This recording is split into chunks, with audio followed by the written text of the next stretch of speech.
All right, what's going on, everybody? Welcome into Locker Room Sports. Glad you could come by and make me a little small part of your day.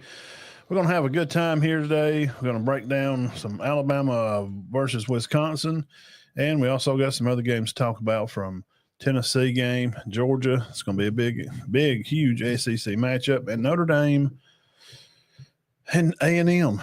A&M will be traveling up there this year, so we've got to run that one through. We got to run that one through the old meat grinder here on Locker Room Sports Show Tuesday show at 6 o'clock. Big Talk Tuesday is what we like to call it.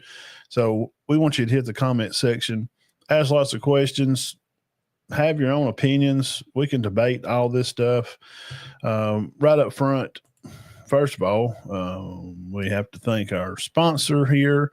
We really do appreciate Cherokee Eye Clinic for all their sponsorship. You can reach them at 256-927-4030. JR and April McKenzie. Find them at CherokeeEyeClinic.net. You can find them right there.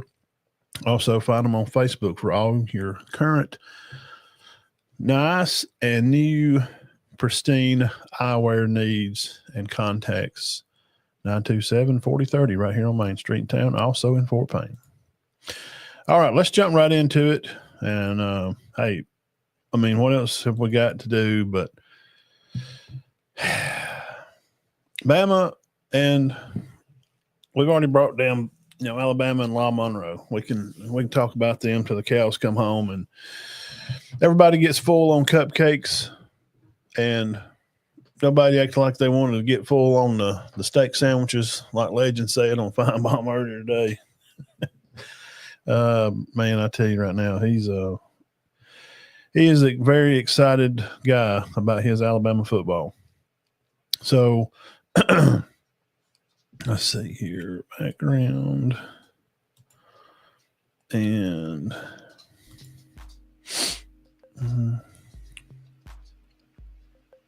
let's see here. Okay. I guess we'll let's just start out here at the top. We'll just start at the top of it up here. Indiana State, far as this weekend, not hugely interested. It's going to be Bloomington. Oregon Northwestern. I think Northwestern is going to be without some of their players. I think they're going to be missing one of their guys from what I'd seen earlier. Clemson, Georgia Tech. Clemson's only favored by 3.5 in this game, man. What do y'all think about that? Only favored by 3.5. Really? All right. Oklahoma and Temple. Central Michigan. Bama and South Carolina. I could dig this for a little bit, and I spent a little more time with Monroe last week because of their coach and their staff and the guys that they have there at the school, and their coach won Bear Bryant Coach of the Year last year, and they turned out a top tailback, the Hardy guy that's running the ball over at Mizzou now, and his ties in with Womack. Them had been working together there at South Alabama at one time, so there's a little better work in on it. Did Alabama overpower La Monroe? Well, yeah, I hope so. I mean, they're supposed to. It's the way the games are supposed to be. You're supposed to be able to put them away. So, can Auburn can they put South Alabama away and it not be 14-7, going into halftime with like 1 minute left on the clock? That's the problem we keep seeing, with these teams. Where does it leave you to think, like in a power rating? Okay. They was talking about power ratings. Everybody's got this a power rating idea. So let's just, let's make our own power rating.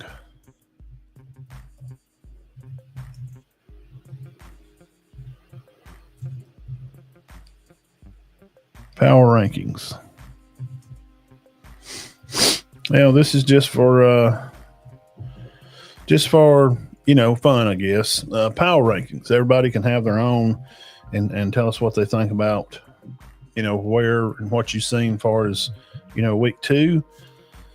Um, Usually, if you're going to rank it by power rankings, there's got to be a subsidy there to it where it's a team that most for sure it's not even going. Can't even get to load. A team that's for sure dominated, their game, their opponent. So we'll go in here to the old college football, and we'll hit week 2. And I've looked through these earlier and try to get an idea of our power rating. So power rankings for week 2. This will probably be my first shot at it, and we'll go down here and we'll make a banner. I'm going to say number 1 because they scored the most points. Alabama should have scored 85 points. So power rankings, number 1, and they don't have to be in any order. So power rankings, you probably have Alabama at 1. And I guess, probably put Ohio State at 2. Did LSU really take care of business? How did y'all feel about the Louisiana game? I kind of thought they did. Probably next in line would be Miami. Like how they played the game. Texas, San Jose State. I guess I would say they did. And I'm typing here I'm gonna put the power rankings up there as I'm doing them. Just show you this is unrehearsed. This is not big production,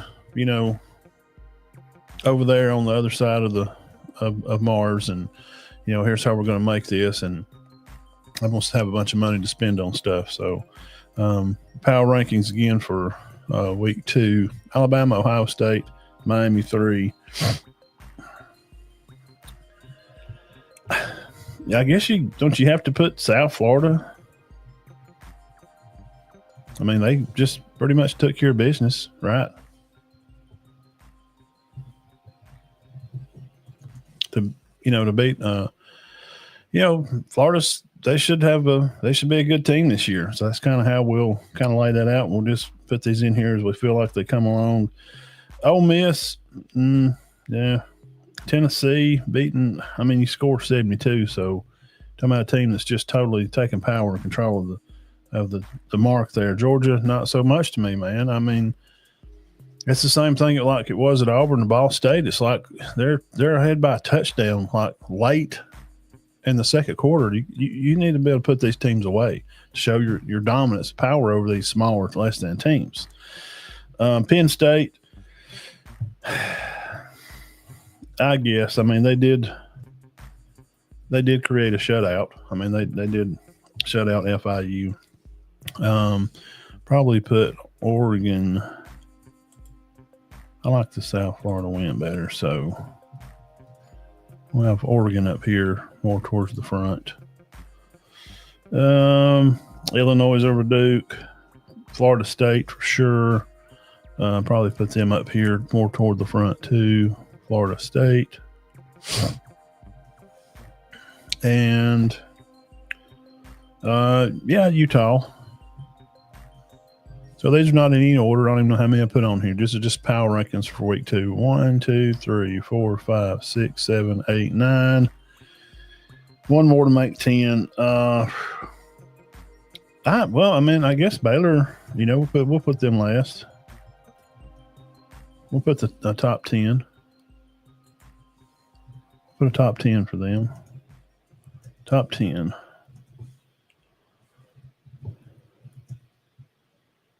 Well, top 10.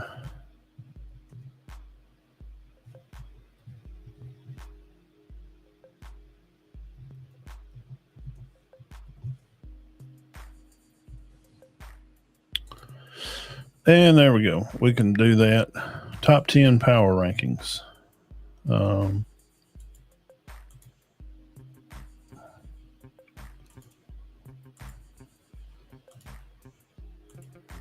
Let's see here if it'll let me do this.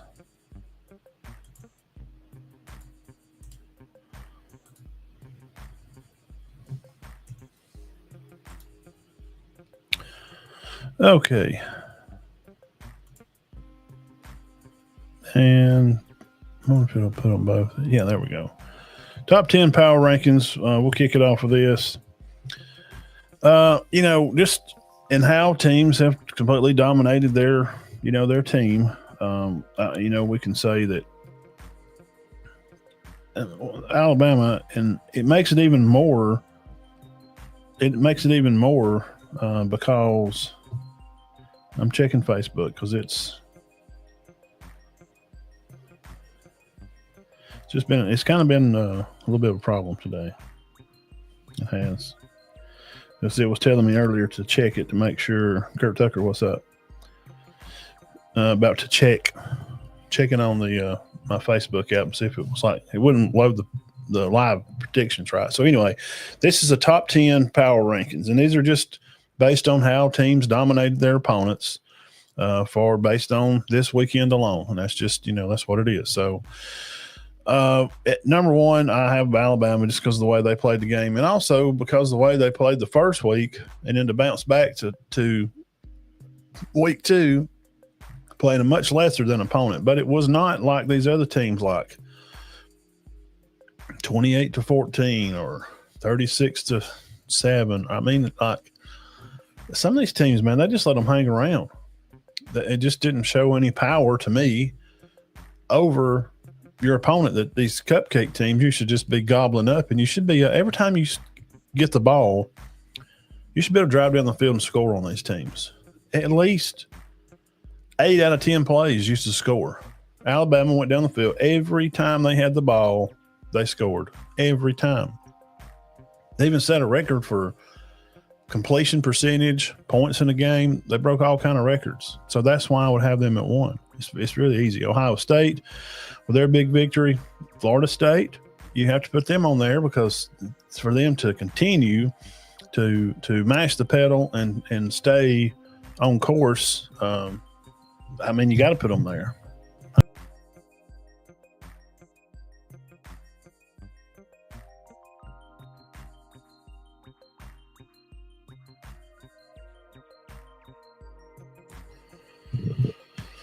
So you got to have Florida State on there. I mean, they've just continued to all gas and no brakes.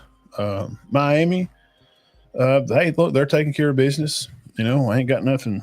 There ain't nothing wrong with that and how they're handling business right now. South Florida, they are really taking care of business. They're getting the job done, and you gotta respect that. Okay, you have to. Can South Florida, go in and beat Miami this week? The two teams right there back to back in power rankings for this week. Oregon taking care of business, beating a way less than opponent like you're supposed to. Not these close games where you're just winning by like 2 or 3 touchdowns. The roster shouldn't even be close. Your quarterback shouldn't be getting sacked 4 or 5 times in a game against these teams. You got some problems if those are you. When you hit your conference play, you better have it figured out because you got a mess. Say Tennessee, of course, and then Penn State. Yeah, I like how they played. Utah, they're hanging on out there, and I think once the season gets started real good for their conference and where they're at, Utah may be able to hang in there. They might. And then Baylor for beating a ranked team. You could put Mississippi State in there. They beat Arizona State. So you could put Mississippi State in there with some of these other teams also. So that's that, and that's where we are on that. Hey, make sure you're over here. Hit the thumbs up on the video. If you already have, look, bam, just sit right there. Not a big deal. Boom, thumbs up. Subscribe to the channel over on YouTube if you're watching. I sure would appreciate it. We'll come on here and do shows every Sunday, Tuesday, and Wednesday right here on YouTube and Facebook on Thursdays, and always on Sunday. We're all going to be on Instagram. Now, we've been doing this for 6 years now, and we'd like to give a little bit of shine to our local high school teams around here in the area. So we spend the first 30 minutes over there on that, compelling stats and going to some of the games and giving a little bit of love out to some of our local high school players. So that's kind of the who, what, when, where, and how. We are located in North Alabama, and we'll be talking about high school football Thursday night. If you want to come back and hang out with me for that Thursday night, we'll do a little Polish Day podcasting here and talk about the games that they got coming up for the next night. But Cedar Bluff will be playing North Sand Mountain on Thursday night. Because of shortage of refs, this is just kind of where we're at. So high school football Alabama will be deep dive into that on Thursday night. Now, main article, topic at hand, is there a chance, that Bama can continue this to roll on, that they can carry this energy with them on throughout and make this season into what they want it to be. There's only, really one team. If anybody can do it, it would definitely be Alabama. So, well, what do you need to know about their opponent? Last week we did talk about Lime Monroe a little bit, and we broke down Baylor that first week. Auburn played them. I'm not doing nothing on Ball State. They should have won 70-0. And this week they're playing South Alabama. Same thing. It should be 80-0 for Auburn. So Wisconsin week is here, and we got to break that down and talk about it all different ways. And we're also going to talk about South Florida. This is a real opportunity, guys. This is that moment where you find a program that they can have this opportunity to really break a headline. I mean, they're already right there, so close. But about right here in this part of their season and the wins, it's so hard to do things like to keep these guys' heads on straight at South Florida. It's extremely hard because they're reading everything they're getting their hands on. If they can come in and just continue to play faceless opponents, if they can get a win at Miami, these guys they're probably one of the better teams in the state of Florida. I mean, they beat Florida. Now, I know that's not, the cream to the cream, but Billy had some success last year. So we got to talk about that. Now, on to Wisconsin. Their QB1, Edwards, is not going to be playing. He's out. He has been injured from last week. So from now, O'Neal, the sophomore for Wisconsin, he will be taking the wheel for the Wisconsin Badgers as they travel down to Tuscaloosa. Now, he's not trash. He did have a 283-yard game, 2 touchdowns. He did throw a pick. That's against Middle Tennessee. But, I mean, they're a formidable team. They're okay. Now, here's something interesting about O'Neal, the second-team quarterback that will be starting the game for Wisconsin against Alabama in Tuscaloosa. Here's something that's pretty cool. Guys, this guy broke a record for debuting quarterback, O'Neal, second-string guy that's going to start. 200 and some odd yards that he threw for, I just told you. That's the best debut for a Wisconsin quarterback since 1951. And what's even more strange, what is ironic, like Alanis Morissette would say, isn't it ironic that Alabama's offense also scored the most points since they had, since 1951? I don't know. I just thought that's kind of weird. Maybe I'm just reading more into it than what it is. Now, more information about them. Let's keep moving along here. We're talking about Wisconsin. Be traveling down to play Alabama this Saturday. Renfro, their center, he's also going to miss the game. He is from what they say, he's an important part of this team, especially the offensive line. Your center's always the guy calling out commands, checking the linebackers, and that kind of stuff. That second-team quarterback, second-string center, that is just a nightmare waiting to happen. I'm just telling you, I've seen it happen before. This could be a bad problem for Wisconsin. It could be. Now, last year when they played, they drove up there, went up the road. Freshman at the time, Ryan Williams, had 4 catches for 80 yards, just to highlight that a little bit. That's kind of where he was at last year. Can he do that again this year at home, coming back off concussion? We can assume he could. But now the wide receiver room is a little better. I mean, we've seen the emergence. Bernard was good last year. Jermaine Bernard. He was a quality receiver for Alabama last year, but we've got Horton on scene now. And you're seeing, new guys coming to the game. He's throwing to the tight end, Cuevas. He's throwing to him a little bit more. Rico Scott, he's a big guy, big receiver, bench presses trucks, just for a hobby.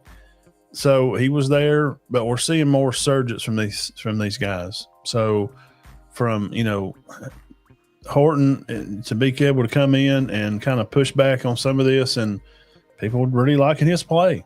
Kind of enjoying how he's played for Alabama so far. Ryan Williams, $1.8 million worth, I saw today. Is he? It looks like he's worth about $1.80 to me.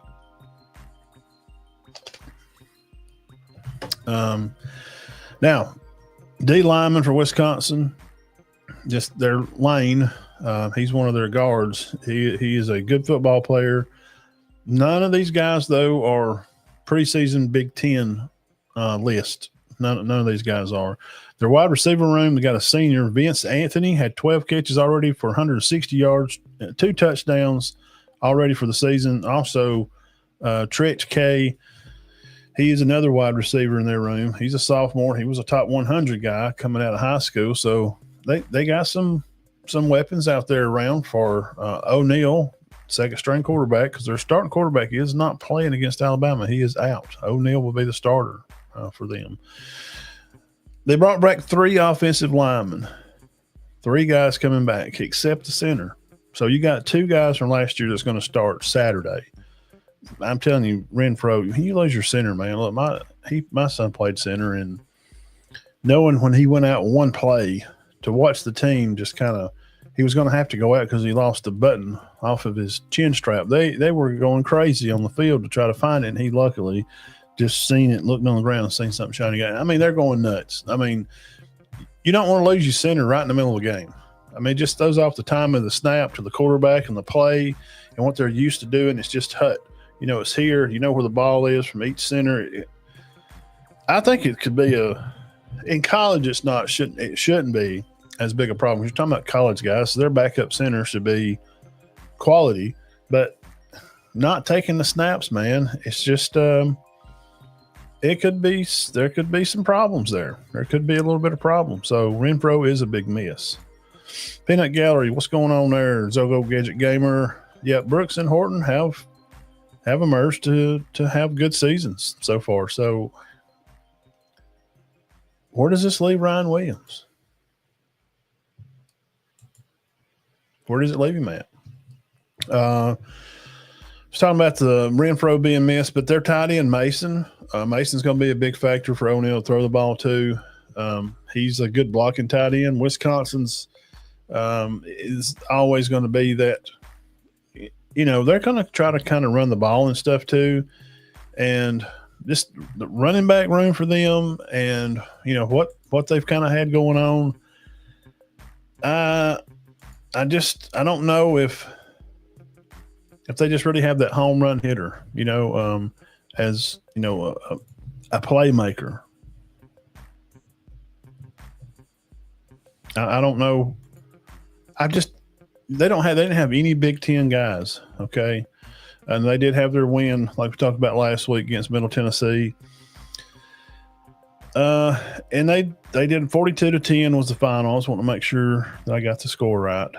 But running the ball and passing the ball, where were they at? They threw for 283. We mentioned that, which was a debut for him, for Danny O'Neal, record-setting debut since 1951, record set for them. But they rushed the ball for 173 yards. Their main guy, the Tretch guy that I mentioned here a while ago, and then Jones and Dupree are also a part of that room. Receiving wise, the guy I talked to you about, Benny Anthony II, he's a senior, big leader on this team. The Mason kid, also Mollard also had a good game. Those two guys had touchdowns. Taylor Henry, number 14, also had a good game as well. So Ben Burton, a guy on the defensive line that's really good. He's their podcast people up there at Wisconsin. They speak highly of Ben, that he's kind of a key piece to that, as long with the linebackers, Witt and Peterson. They're a crucial role to having experience on the defense. And they're guys up front, and they're going to play, 3 or 4 down linemen, and our linebackers going to control things. Now moving to the back part of the defense, Hallman,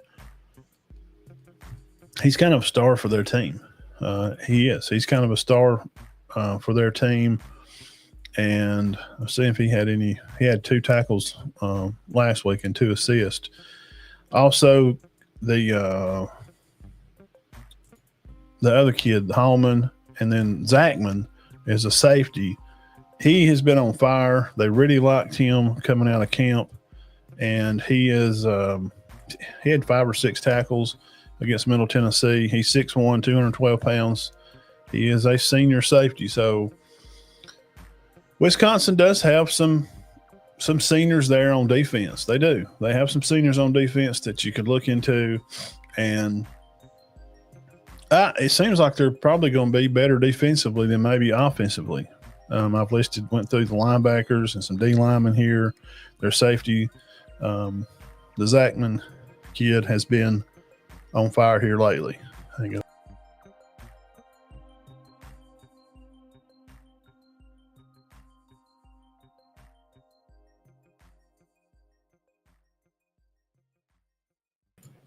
Okay, sorry about that. Now, last week, we talked about them playing Middle Tennessee. They had 430-something yards last week. And we said 280-something passing, so that makes about 150 or so rushing. They run 58 plays with 21 first downs. Now, defensively, they give up 240 yards total and 14 first downs. So, I mean, it's Middle Tennessee. They pretty much took care of things, okay? They sincerely took care of business. So here's the question, and then we'll move to the next game. Georgia, Tennessee coming up next. Hang around for that. Dogs and the balls. Tennessee ain't thrown a touchdown on them in 8 years. We got to talk about that. Can Bama continue to roll? That's the question. Do they have – we know they got the players, but do they have the fortitude to challenge themselves and go out on the field at home and put on a show and not think about the score, but just try to get better each play? Do they have the fortitude to do that? Everybody in the nation knows, all these media people that picked Alabama, to win the national championship. And some of these guys a lot of these guys are not even Alabama fans. They're just looking at the roster. Schedule's pretty tough. They're going to wind up playing 6 or 7 ranked teams. So, where is that going to fit? Do they have the guts to challenge each other and hold each other accountable, play with passion and excitement and dedication, and just go out there and play with the attitude, and that you just refuse to lose? Absolutely, you're just going to refuse to lose. All right. Next on the list, again, thank you all for all coming by and hanging out with me here on the Tuesday night show. It's just a Big Talk Tuesday. That's what it is. Hit the thumbs up while you're already over there hanging out. And we're going to talk about Georgia here. Georgia is a 3.5-point favorite traveling to Tennessee. Tennessee ain't beat Georgia in 72 years. I'm just kidding. They play 2:30 on ABC. Now, Tennessee's McCoy, ACL tear. He's done. Now, Gibson hurt his arm, so he's going to be out for maybe just this game. he may be out a week or two. We don't know completely the whole ends of Gibson being out, but they're just some of their defensive guys. But the Hood kid has come in and played very well for them. Right now, I mean, this is news. This is why you subscribe to the channel. This is those type of things right here that you find out that you just may not know because it's not your team. This is where you're going to find out about them. This Hood kid has come in and played very well for Georgia, and he actually leads the SEC in knockdowns. He was player of the week last week. What about that? Are you kidding me? I mean, really?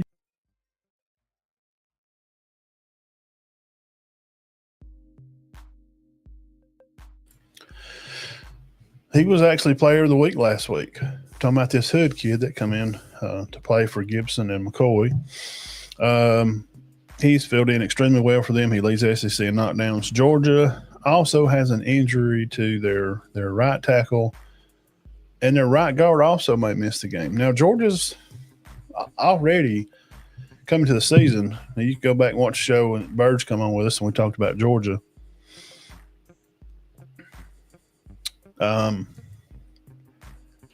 They're kind of in a bad spot already. They're kind of in a pickle right now. Now you're going to have two other guys going to have to come in. Maybe two. Right tackle's probably for sure out for Georgia, and the guard, he may miss. He's going to be day to day.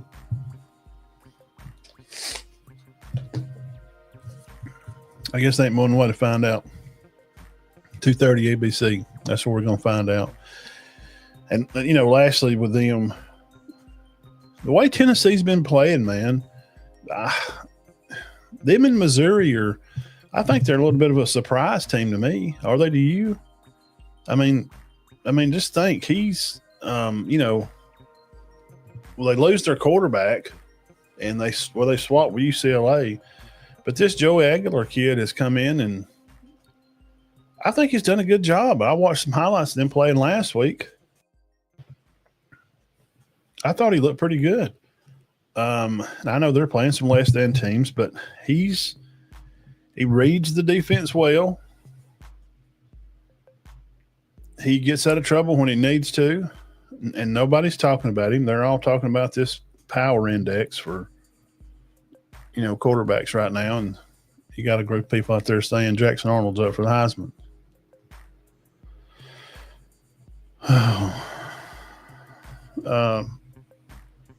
So Tennessee, this is a real shot at a real get back.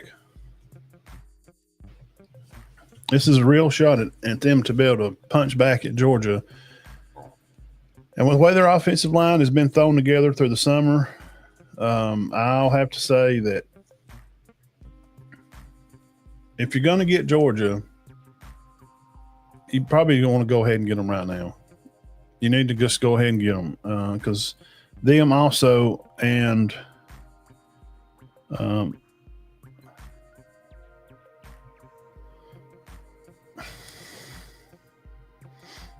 also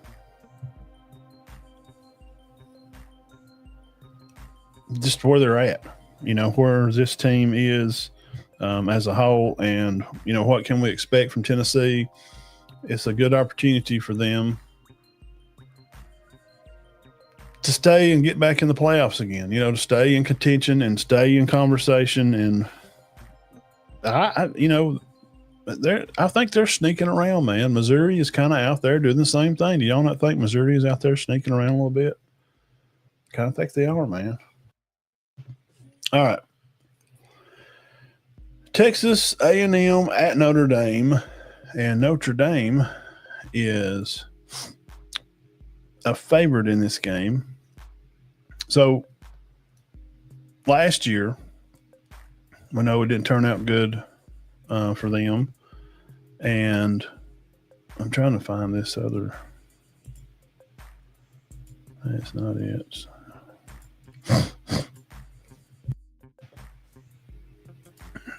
Okay, so Notre Dame and Texas A&M. It didn't turn out well last year. Notre Dame, they can't start out 0-2.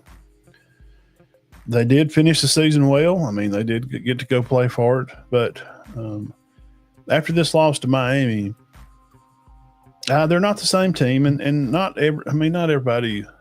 I mean, you don't bring everybody back. I mean, you're gonna rotate players. So here's the thing, though: if you're a bettor and you like betting odds and that kind of stuff, A&M is 0-7 versus the spread.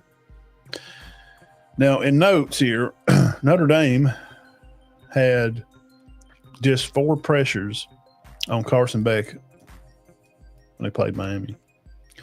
A&M also has a big and fast offensive line, and that's not going to be it's not going to make things any easier because they've got the guys up front to handle the pass rush. So if they can give them time to be able to throw the ball, or be a mixture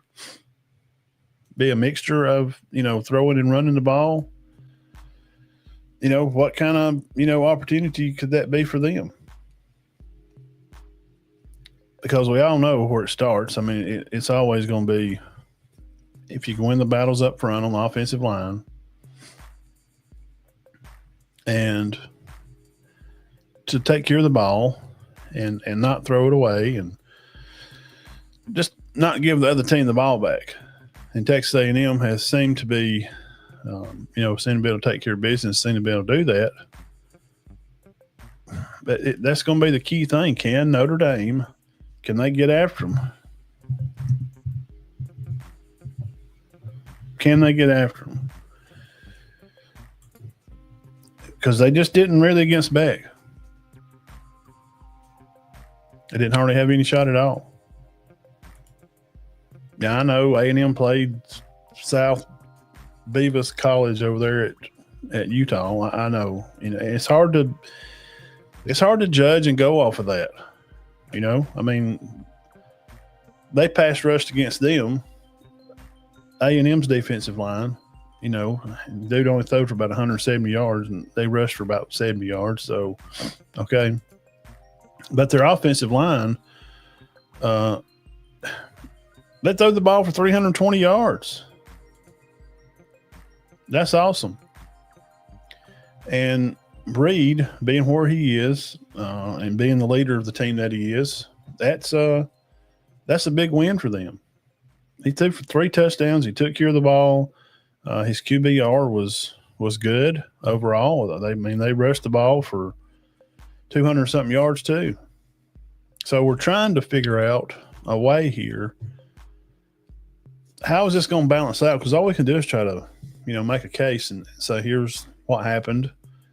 We don't know much. A&M, they played Utah State. Notre Dame was off last week, but we sent them play Miami, and just 4 pressures, like I just mentioned, against Beck. And how good's Miami's offensive line? Are they really that good? I mean, Cristobal was the offensive line coach at Bama for many years during some of those title run years.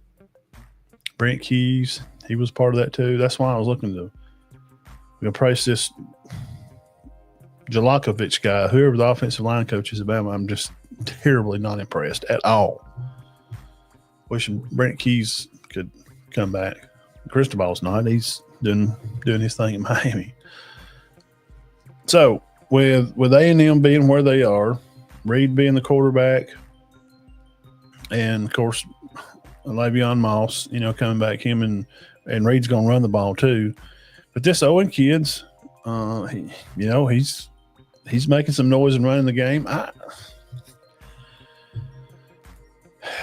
Notre Dame's favored by 6.5, and it's because of past betting odds. I don't know, man. I just 6:30 on NBC. It's so hard. It's like I want to take A&M, but we just don't. I mean, they've played like the Road Runners and the Gold Miners. We don't know, man. I don't know what. it's hard to base it off anything. It's like you go out in the yard and you box around with some 16-year-old kid and you beat him up real bad, and then somebody shows up that's close as good experience as you are, or whatever in size. It's hard to you think. Well, I mean, he won this one, but and I compare boxing and football because it's a lot like boxing. It's about matchups. So the styles of these two teams, that's where I want to lean to A&M. I'm just saying. Notre Dame is definitely going to need to get more pressure on quarterback Reed. Also, but they can't let A&M in control of the run game Saturday. Otherwise, Freeman and the Irish will be getting prep for the Boca Raton Pop-Tart Duke Mayonnaise Bowl. Just telling you. I'm just telling you. We're going to have to see how it kind of turns out. So, Bama's is, picked to win by, whatever. What have they even got them picked to win by? I'm going to see what it is today, because it changes, and it'll change again through the week.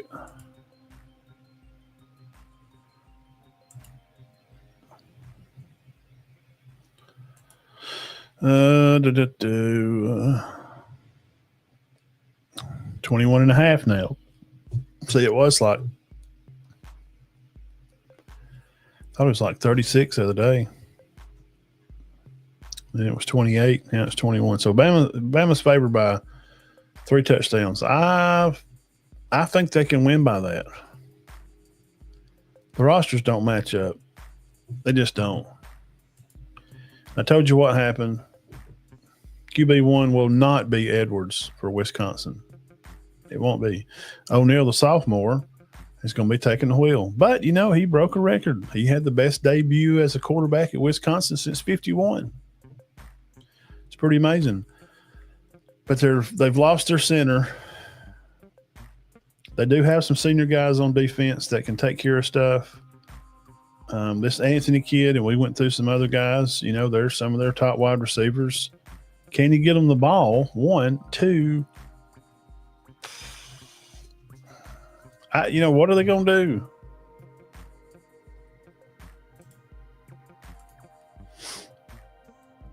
Are they going to be able to run the ball?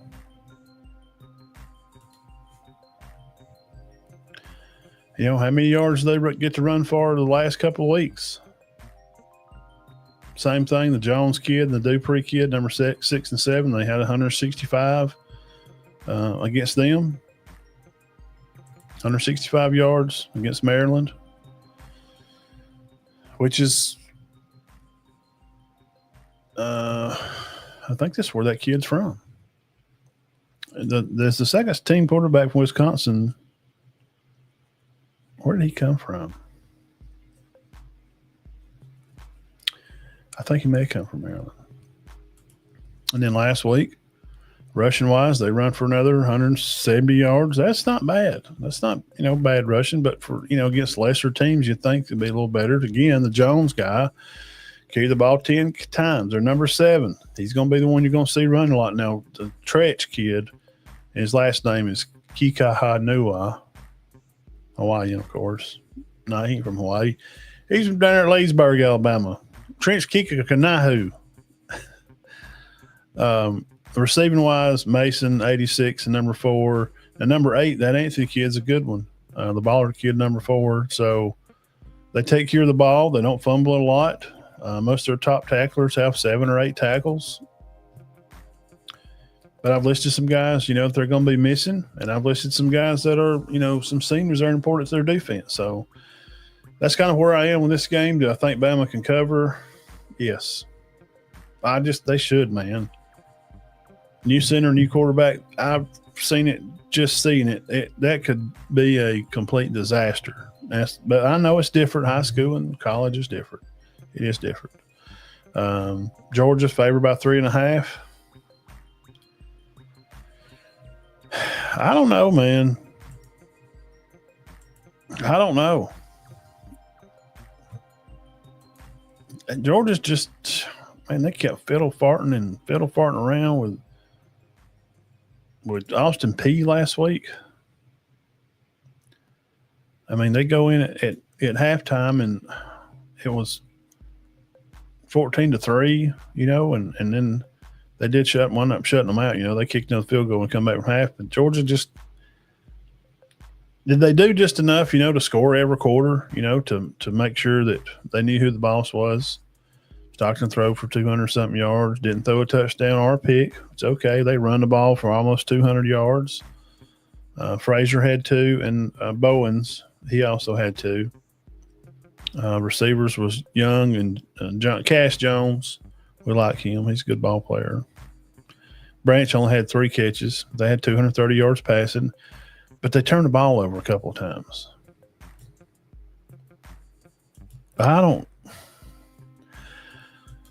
I'm just saying, and I don't know what I know.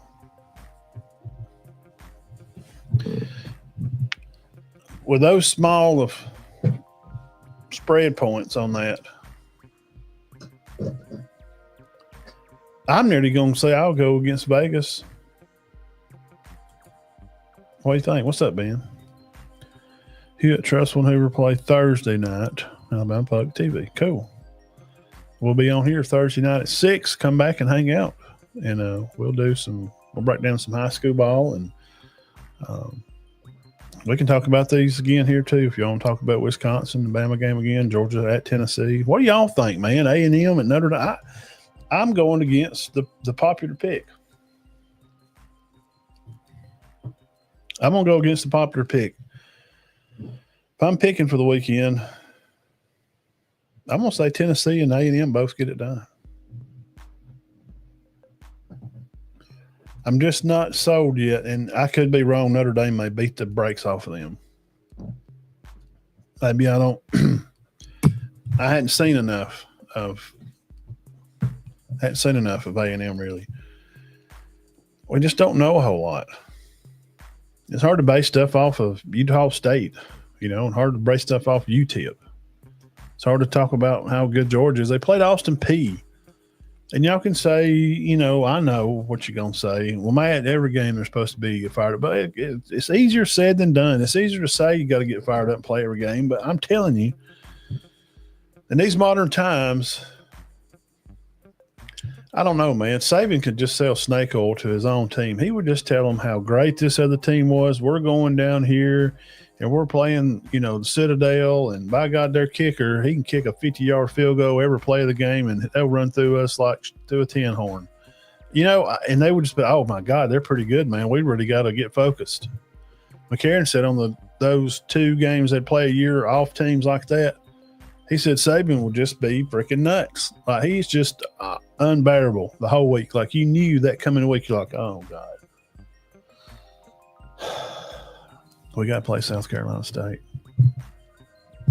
Nick's going to be crazy. But when Georgia, LSU, Tennessee comes to town, make sure you're doing everything right, doing the little stuff right, being in practice on time, holding each other accountable, playing with a lot of intensity, play with some passion, those kind of things. Don't report it. But it's a great opportunity also for South Florida. That was our last spot before we get off here. The cover right there, the quarterback, Brown.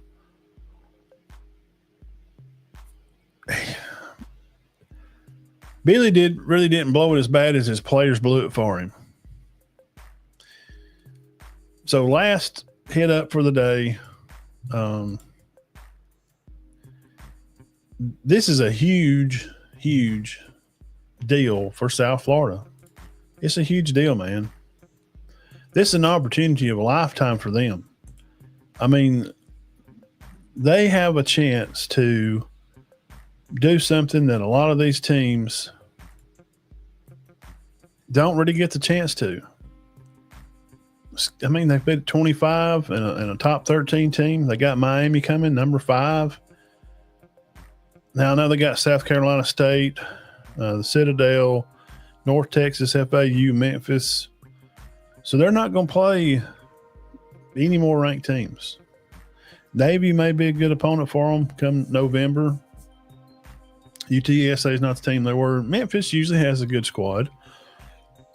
And North Texas sometimes does. I've seen North Texas have a quarterback some years that can just go out there and sling it. So it's going to be on the CW at 3:30. Talking about South Florida at Miami. South Florida has been, it says right here, one of the schools, some news from Pete Thamel that happened this morning, that the Tampa Bay Sports Commission Executive Director 04 that South Florida was blunt in wanting to make a hire in the line of the monetization and the professionalism of college sports. Higgins emerged as the top candidate because he's well concerned at both the professional and college levels. Higgins being there's strong mutual interest, and a deal is expected to come together in the upcoming days to be the new CEO of athletics. So this kind of stuff, I'm just telling you, these kind of games, this is just news for South Florida. They're talking about hiring a CEO for athletics. Winning these games, man, it brings those kind of things in permission. And, it's not just a premonition anymore. They can say these things. They can go do it now.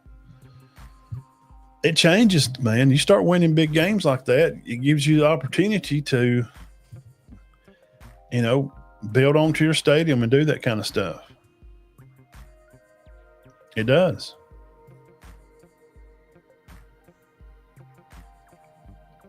The player did apologize. But he did apologize for spitting on the guy from South Florida. And emotions get a hold of you. We've all done stuff like that. But usually, man, anywhere around here, that'll get your freaking teeth knocked out. So, anyway, the C-Dub network will be carrying South Florida at Miami. It's going to be a very interesting game. We went through these to start off, and some other games not very interesting. Oregon, Northwestern, Clemson, Georgia Tech, maybe. I don't know. Clemson's only favored by 3.5. Georgia Tech is 2-0 on the season. I think they got a good team. I had them ranked in my preseason. Now, they played Colorado, won by a touchdown, and then they played some small school, and they won by a lot like they're supposed to. And their schedule don't lay out too bad. After Clemson, they're going to have Temple, Wake, VTech, Duke, Syracuse, North Carolina State, BC, Pitt, and then Georgia last. So going back preseason, looking at Georgia Tech's schedule, I thought, man, their schedule's not bad. Virginia Tech could go 10-2. They could lose this game. They're probably not supposed to win because they're not picked to win,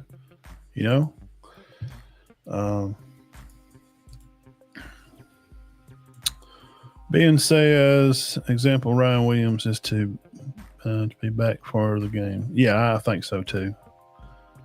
The fan that pushed Deontay Hopkins and Lamar Jackson has been permanently banned by the Bills. Wow. Well, I'll be darned. What about that? We started off the show with power rankings. If y'all missed that, I didn't see y'all in here at the time being. Y'all hadn't got in here yet. These are just power rankings. And it's not really in any order. I just kind of put them in an order as I was kind of thinking about it. So power rankings, we ended with this, or where we started. Top 10 schools.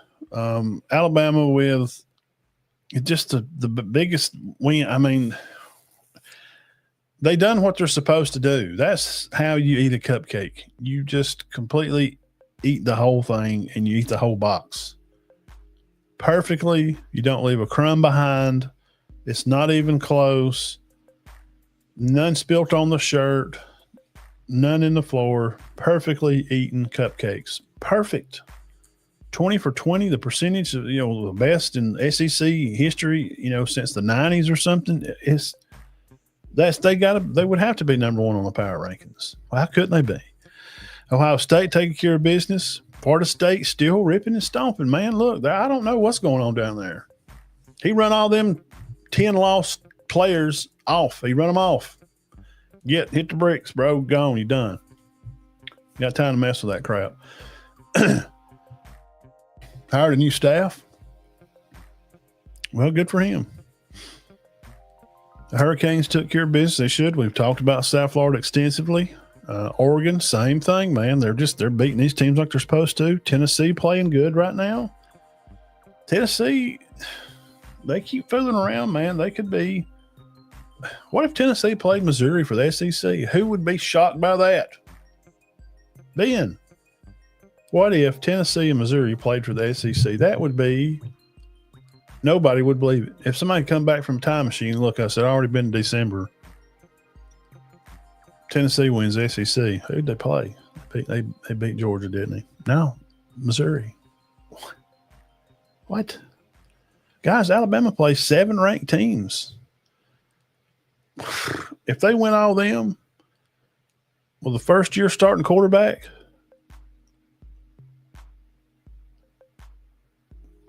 you got a lot of second-year guys on defense, but they ain't played a lot. By that, later in the year, they're going to get better as the year goes on.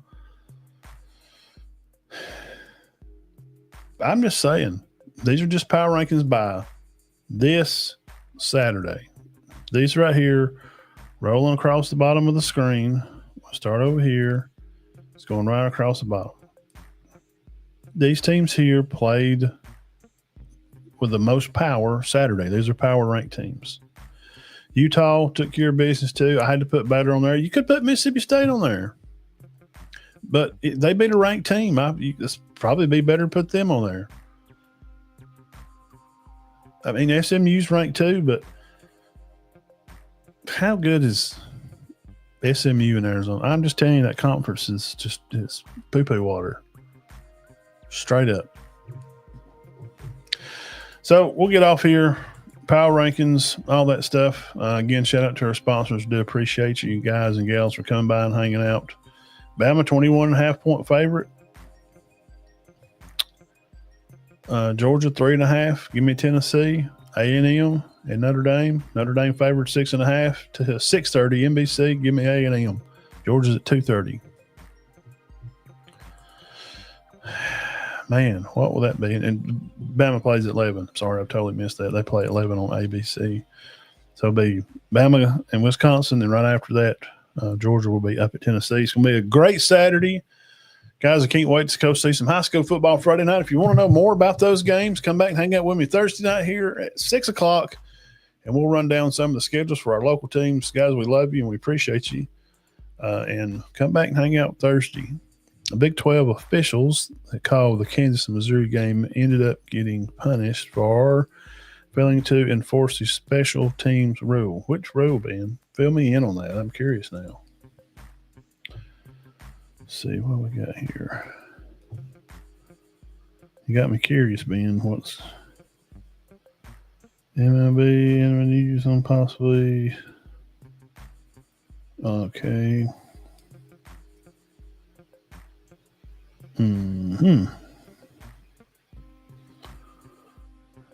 Let's see.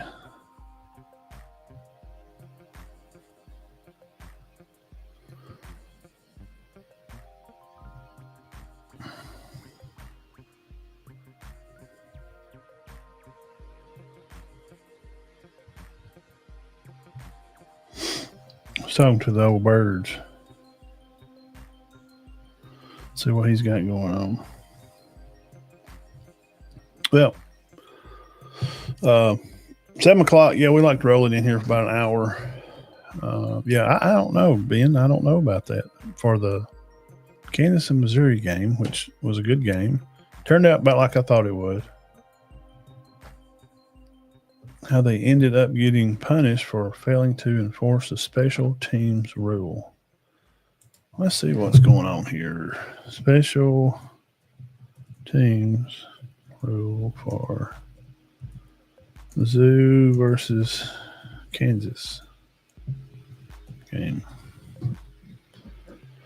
Let's see here. September, blah, blah, blah. Here we go. Crew failed to enforce standard NCAA football rule on kickoff, an error that later led to their suspension. There are no special rules for the border showdown rivalry. The game is played under standard NCAA regulations. The illegal play of Missouri, after Missouri scored, hang on, breaking news here.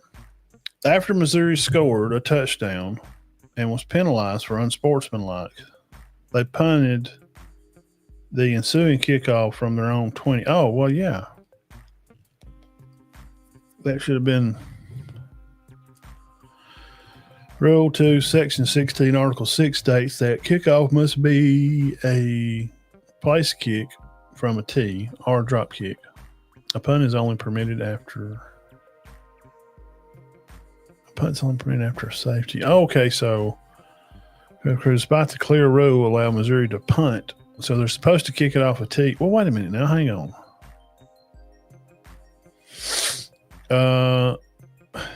Wait a darn minute. Officials error. Big 12 officiating crew, despite the clear rule, allowed Missouri to punt.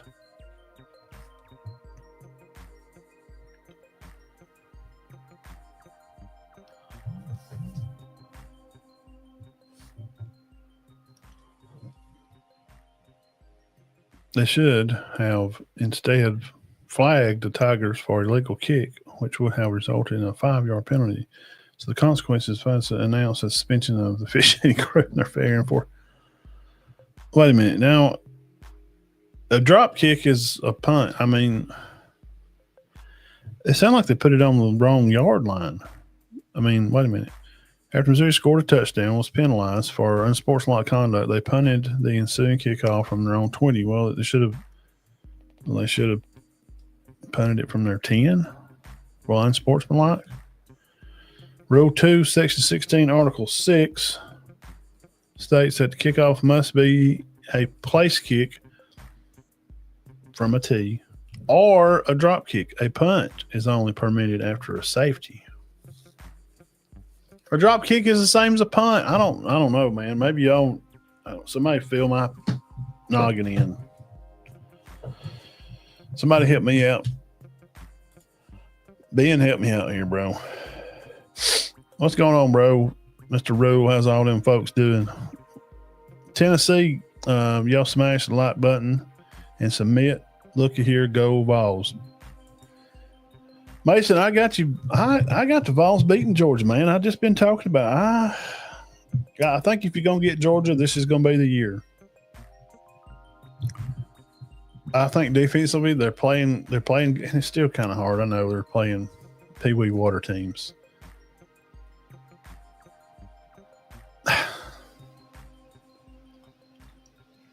I just keep feeling Birds. You can come on here. I wish I could get him jump in here with me.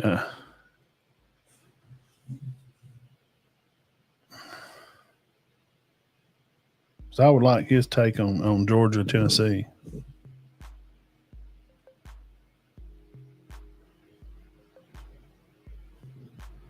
I really would. I appreciate his opinion on that. Class of 2027 athlete Davison Chumley has committed to Syracuse, 5'11" athlete from Tallahassee, Florida. And we got another Dog Talk. Rusty Manziel from Georgia says that Georgia at Tennessee. He's talking about the game there. I don't know, Rusty. And Rusty's a ornery old SOB. He'll argue with anybody. And he'll take up for about anything you can think of. Serious.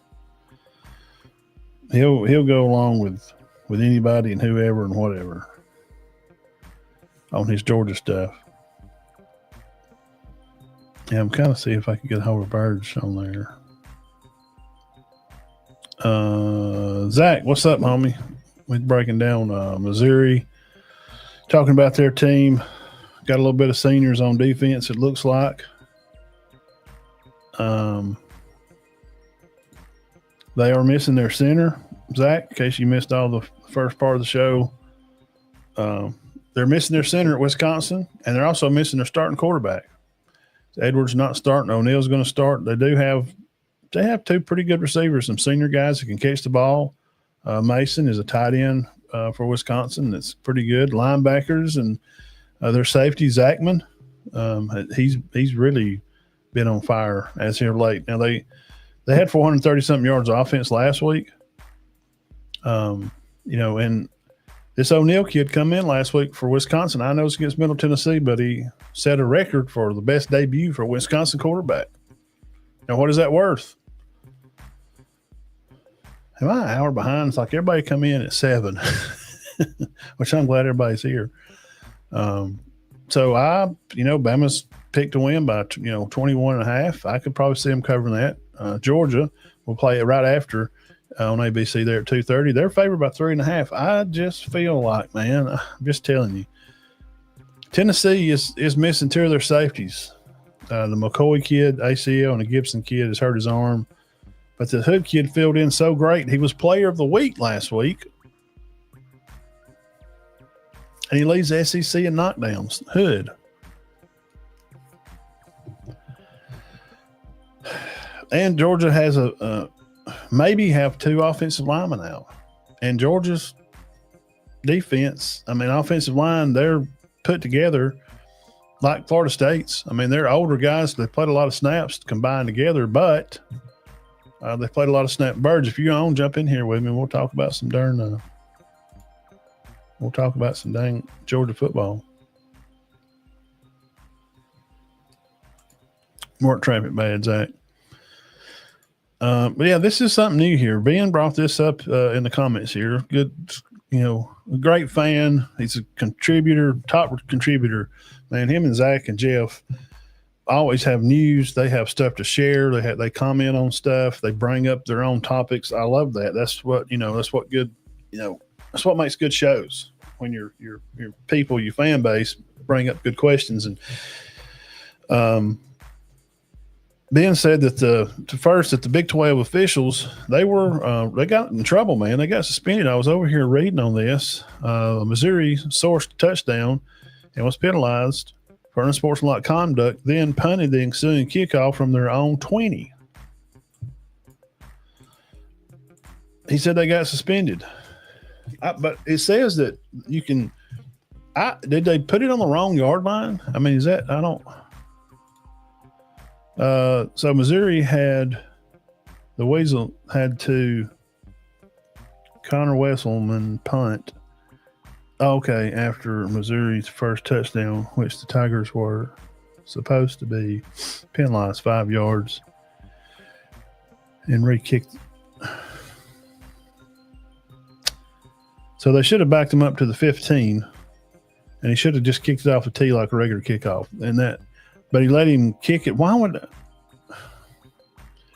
Drop kick is the same thing. Punts. Punts. Thank you, Zach. I appreciate you. He's watching the boys play right now. Football kids out here in Spring Garden, God's country over there. The Rule family. Superstar Chloe over there played basketball, doing her college thing now, getting a groove on. I don't know why. Well, they didn't back them up, so there's the problem already. So the Kansas coach could go, why didn't they stop it right then? And some guys in the box, there had to be somebody there from Missouri go, I think we're getting away with one here. We probably need to fix this because somebody's going to get in trouble. Or the Kansas ref run on the field and say, dude, I'm going to stand on this field till you fix this. This is just absolute crap. Y'all, you're going to let these people kick off. He's supposed to be, there's a penalty. He's supposed to kick off from the 15, and he's got to kick it from a tee. He can drop kick it, but that's why I don't know why it matters how he kicks it in the thing of how he kicks it. If it's a punt, then drop kick, because it said there in the rules. Again, this is over here. I just put in a special teams rule for Missouri versus Kansas game, and it gives a real good breakdown on the officials' error was Rule 2, Section 17, Article 6 states that a kickoff must be a place kick, parentheses, from a tee, or a drop kick. A punt is only permitted after a safety. So it says Big 12 officiating crew, despite the clear rule, allowed Missouri to punt, and they should have instead flagged the Tigers for an illegal kick, which would have in a 5-yard penalty. How can you flag them for something you just let them do, though? You see what I'm saying? You let them do that because your bad call. The refs are bad, man. It's just getting worse. It's just getting worse and worse. And yes, he is 6'10". I bet if he stood up, if he could, Mason, I ain't gonna tell him too much. You know, he's had some health stuff. I bet he's 7 foot tall. It's freaking tall. It's like he just walk up under the goal and just dunk it. UCLA quarterback Pierce was arrested Friday and now has been suspended indefinitely from the team. The kids, man, y'all got to get your minds right, dude. You only have an opportunity once to be young. You just do. I mean, you just only have an opportunity for a little bit of time to be young, just that little part of your life. I mean, we all have wild moments and stuff, but don't throw it all away, man.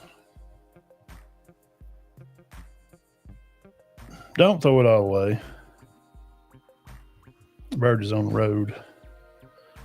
He couldn't jump on.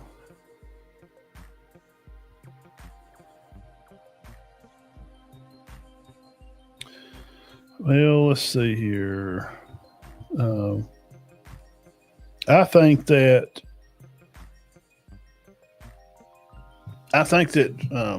Bama should be able to cover the points. I don't know why they should. They have the opportunity to do so. I think. Does anybody else think Tennessee will win this during the game besides me and Mason? 6'10".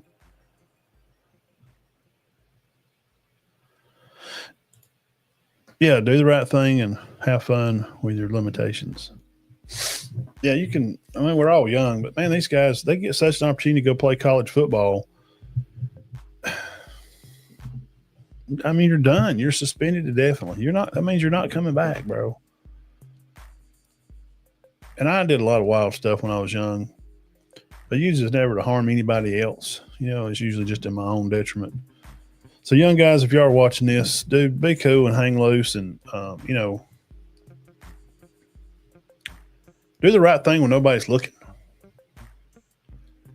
When nobody's looking, when you really do the right thing. That's the key to good-heartedness. You know, that's a good beginning to step in the right direction with your life. Then you have to have your faith right.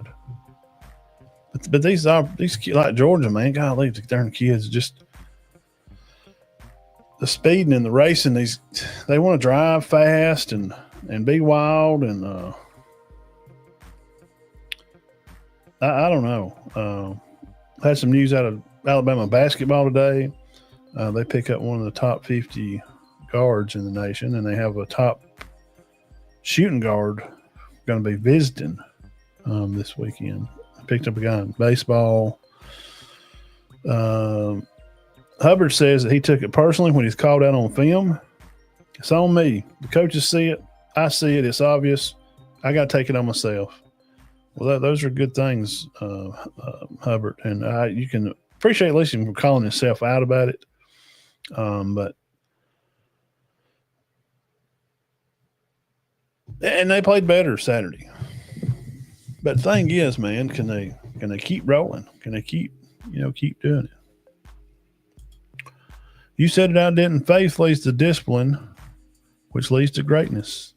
Greatness leads to holiness, and only through holiness, through Christ, is where it's at. Jeff says it doesn't matter which generation. There's always delinquents. Absolutely, they are. But I think there's more opportunities now, Jeff, for this generations than there was in, like kids going to college in the 60s or 70s. There's a better opportunity, for them.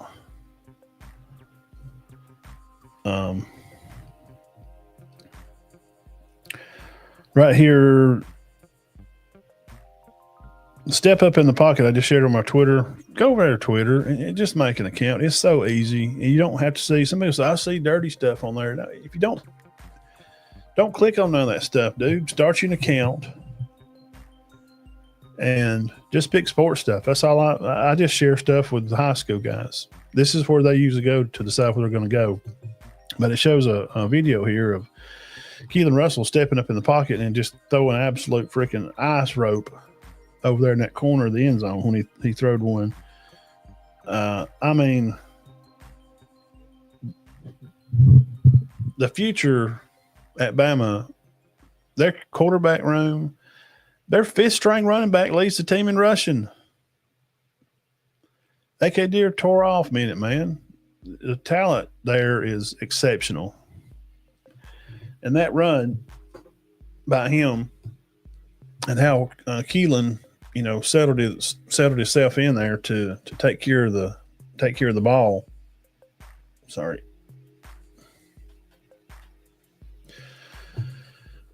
They got a lot of promise. There's no reason all that. This class coming in is good, man.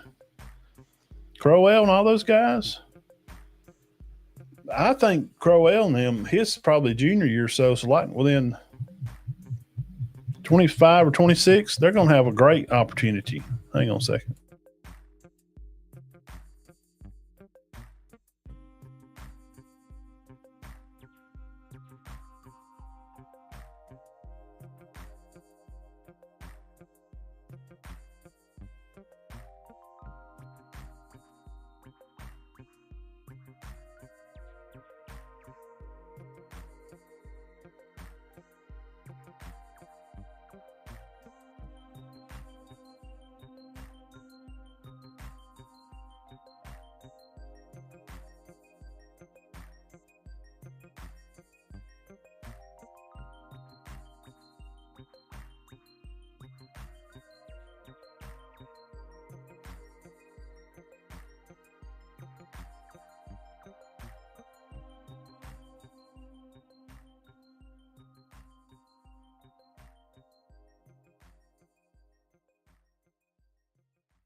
Yeah, today was pretty chill. We had one more.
Okay, all right.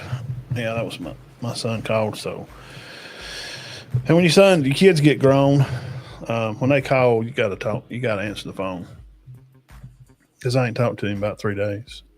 Just so you don't talk to him every day. When they get grown, you just talk to him every once in a while.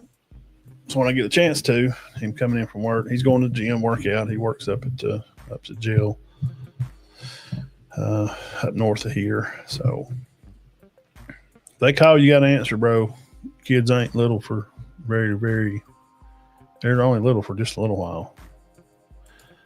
Hope the background music. Can y'all even hear the music a little bit in the background? Well, I guess when I had it muted, maybe you could. Can you hear it, Zach? Yeah, A&M.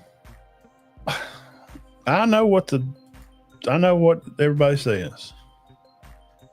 A&M, Notre Dame. Notre Dame picked by 6.5. Well, it's because of this. A&M is 0-7 versus the spread. So it seems, I guess, in the last 7 times that A&M's been picked to lose, they lose. That's what I took it for when I was looking at it.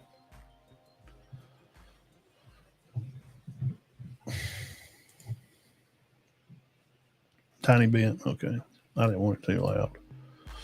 Let's see, media. I got it on 17. I put it on 20. Just a little background music, just kind of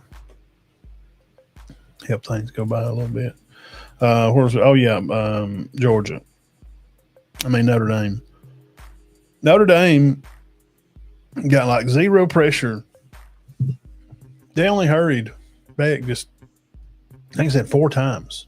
4 pass hurries. Well, I'm telling you right now, if that's the best Notre Dame's got, if that's not the best they can do, they're going to have to hurry the quarterback.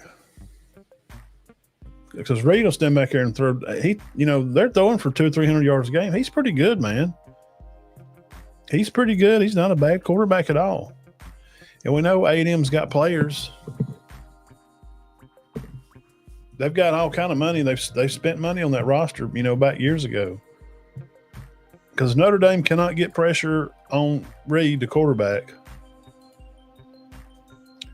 They'll be getting ready for the Haquan Bowl, or they'll be playing down here at the AutoZone Bowl or something. A&M doesn't stand a chance against touchdown. I'm going to just disagree.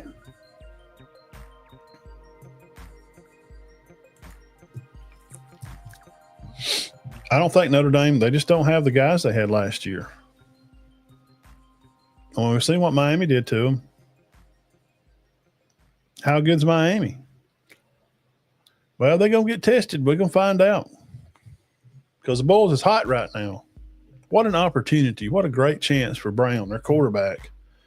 What a great chance for him to go in and have this opportunity to have all these upset wins against these top teams. What a great chance that could be for them. How awesome would it be for them to be able to, because they better, here's the thing with South Florida. It's an opportunity of a life. Can they capitalize on it? Because if they can capitalize on it, because we looked at their schedule, they ain't going to play another ranked team. They got like Citadel, Memphis, and I think they play UTEP or something, and they're not going to have many.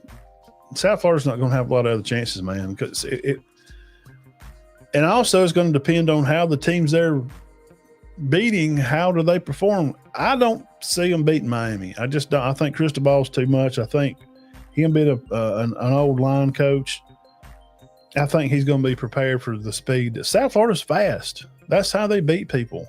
They don't run a lot of plays. All the, what they do run it's not complicated. He uses what he has. Coach there, the Russian guy at South Florida, he uses what he has to his advantage.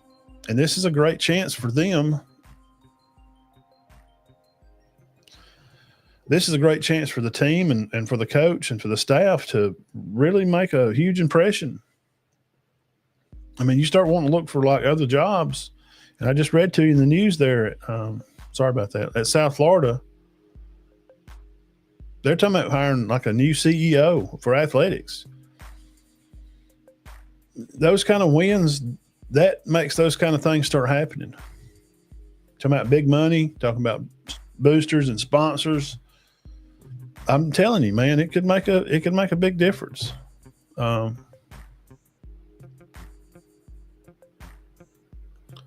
Miami's going to be raggedy after this. What time is the game of South Florida Miami game is at 3:30 on the C-Dub network. Miami's favored by 18.5. I would nearly take that, wouldn't I? I'm telling you, I'm just telling you. I've got a sneaky feeling about some of these teams this weekend. I got a sneaky feeling about some of these teams. Notre Dame looked pretty good against Miami. Yeah, they just couldn't get no pressure, man. That's the thing. They couldn't get any pressure against them. Notre Dame's going to have to get pressure on the Aggies quarterback, on Reed. But also not to let A&M control the run game Saturday. Otherwise, Freeman and the Irish, they're going to be out there getting ready to play the Pop-Tart Bowl. I'm telling you.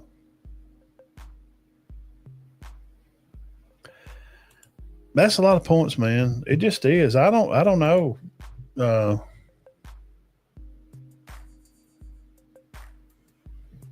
No. What? Jeff? Bro, what did you just say? Heat and humidity is going to be a problem. They're playing in Miami. They're playing it at the Gardens. South Florida. They're all practicing the same weather. It's like Auburn playing Alabama. The weather's not going to affect them at all. It's not going to affect them. It'll affect them the same way it does because they're all used to it. And half them players that play South Florida's probably got more players from Florida on the team, honestly, than Miami does. They get kids from all over. Whoa, Ben. Hold the phone. Wait a darn. Hang on. Whoa. Hang on. Whoa.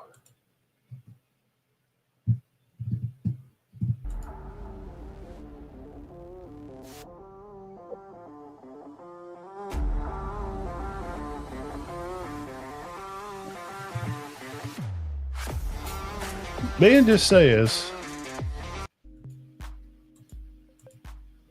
Ben thinks that Central, hey man, could they? Is it possible? Anything's possible, dude. I'm telling you this. With this season, how things are, I don't know what Vegas is set up already or what they got going on, man. I'm serious. There ain't no telling what's going on.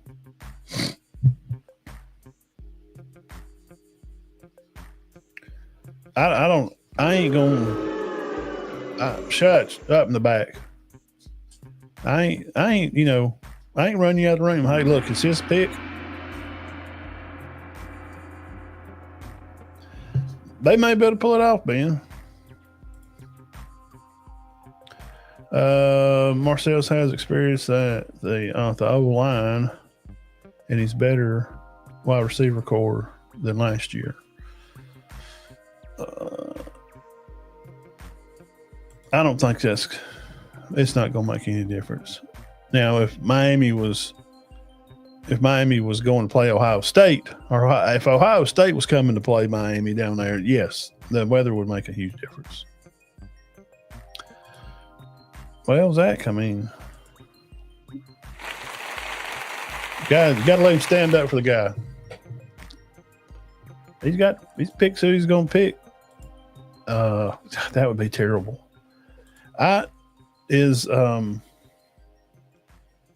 their coach, is he out up there at a team up north? Is he's got to miss this game, don't he?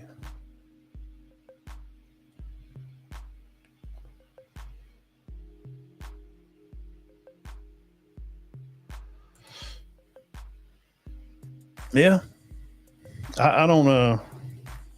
I'll say that the what time? Yeah, 3:30 on CW Network.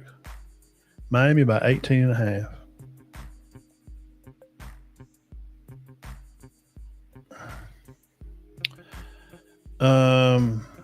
You know, and we said it a while ago. Michigan may not cover. You know, it's a 4-touchdown pick. And we've talked about. I brought Clemson and Georgia Tech up a couple of times on here. Clemson's only favored over Tech by 3.5, guys. 3.5. And Georgia Tech has got some dude. Man, they got some players, dog. I'm just telling you. Haynes King and those boys, he can run it, he can throw it, he can twist that thing up and make that thing rock and roll. You know, go back and look at the game against Colorado. I'm just saying, 143 passing, 320 on the ground. I know it's Colorado. They throw for 200 yards. Old Salter did. They're going to have another quarterback come in and start too. I think they're going to leave him in. Georgia Tech average a 6.8 a play. Rushing as a team, they're going to average 6.8 a carry. Receiving 11 yards a catch. You got Stockton, Hayes, Hosley, Haynes King rushing the ball for 156 yards, and then he threw the ball for 140 yards. He had 300 yards offense. Clemson better be look out. I'm telling you, this weekend it's got it wrote all over. It's gonna be it could be one of those weekends that's just got it wrote all over it. Georgia Tech wins. A&M beats Notre Dame. Tennessee beats Georgia.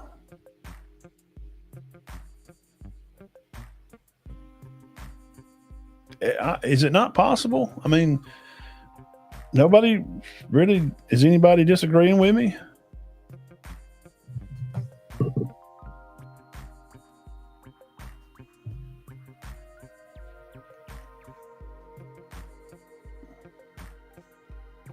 Oh, for God's sake.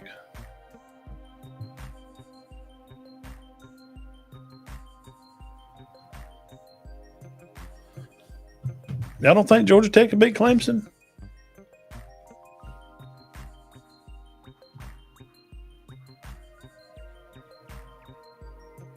I do. I do think they could. They are. No, it's at it may be in Atlanta. Let me see. It is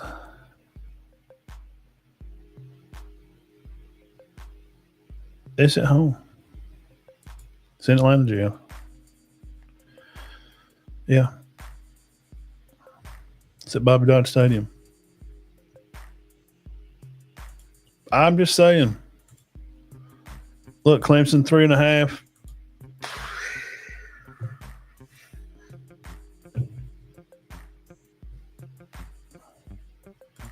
It's in the Bobby Dodd. It's in the Dodd over there, Jeff. It is.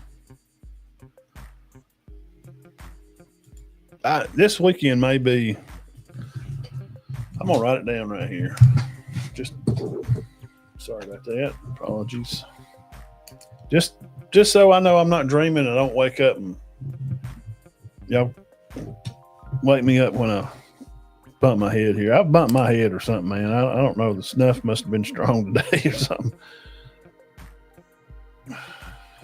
Mason, Tennessee, over Georgia.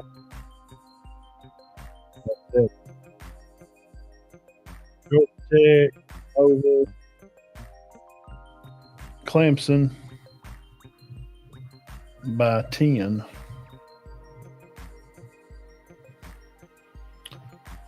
And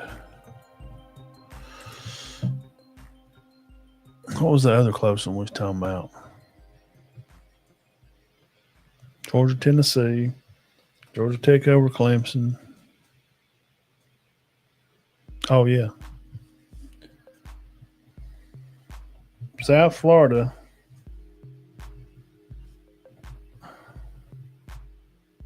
over Miami by 2.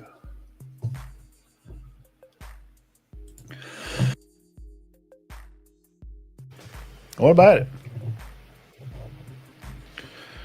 I'm going to date it 9/9/25.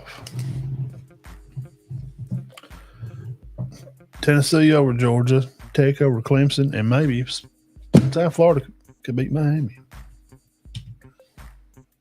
Okay, I'll hold it up on camera. I don't know if you can see it or y'all can't read my scratch. There ain't no way. It ain't gonna focus anyway.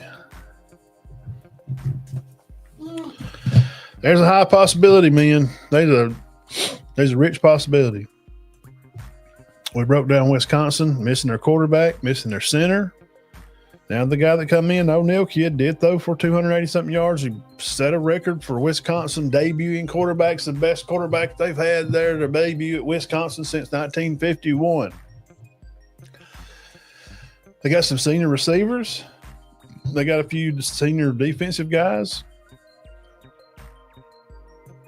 But their center and their quarterback are out.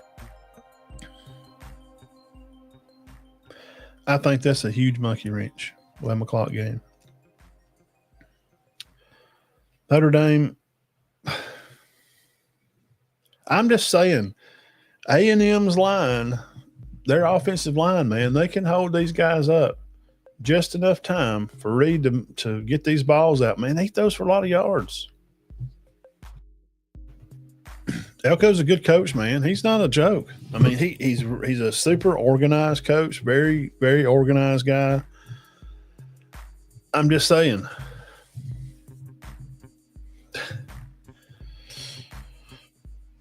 And Tennessee just hadn't beat Georgia. It's about time. It's going to be time for long, man.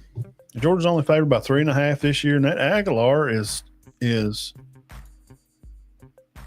been ripping, man. He's done a good job for them. Now, I know they've played less than teams. I know Fickle, he is a good coach. He come in here last year and they got curb stomped. And they don't have the team. They don't have any preseason Big Ten players, Jeff. None. Alabama's got about 3 All-Americans. I just don't think it'd even be close. If they were going up, they beat them bad at home with a better team. Wisconsin's not the same team. Pickle is a good coach.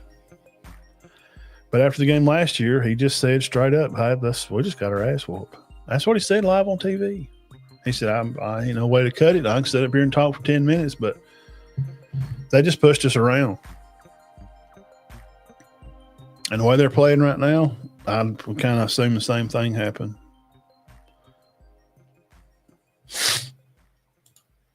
Man, the center is super important. He's out. Renfro's out. Starting quarterback's out. Last year, Ryan had what did he have last year? He had 4 catches for 80 yards at Wisconsin. Does that mean he's going to do it this year? I don't know. But this opportunity for South Florida they really got a chance, man. South Florida could really stir some crap up and make a big mess of things. But again, here's the thing.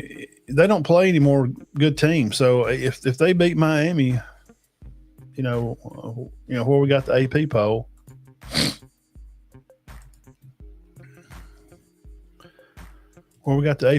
at here.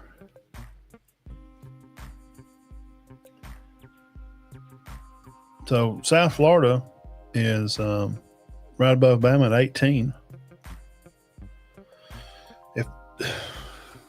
if they beat number 5 Miami, that'll have to bring them in the top 10. So you're going to have Florida State and South Florida in the top 10. Because the way it looks right now, Florida State and Clemson at some point are going to be in a collision course for the ACC. Right? So, yeah, what I'm saying is South Florida, if they beat Miami, Miami will probably come out down here at 12 or 13. But the rest of their schedule's so bad, man. The rest of South Florida, I mean, sorry. We got South Carolina State, Citadel, North Texas, FAU, Memphis, University, UTSA, which is University of Texas, San Antonio, Navy, at UAB, and they close at Rice. So these teams are not ranked. They ain't going to be ranked. Most of these teams are probably not going to win 6 or 7 games. They would have to hope like, and UTSA, I usually keep up with them. They're usually pretty good. They play at 6:30 on November the 6th, by the way.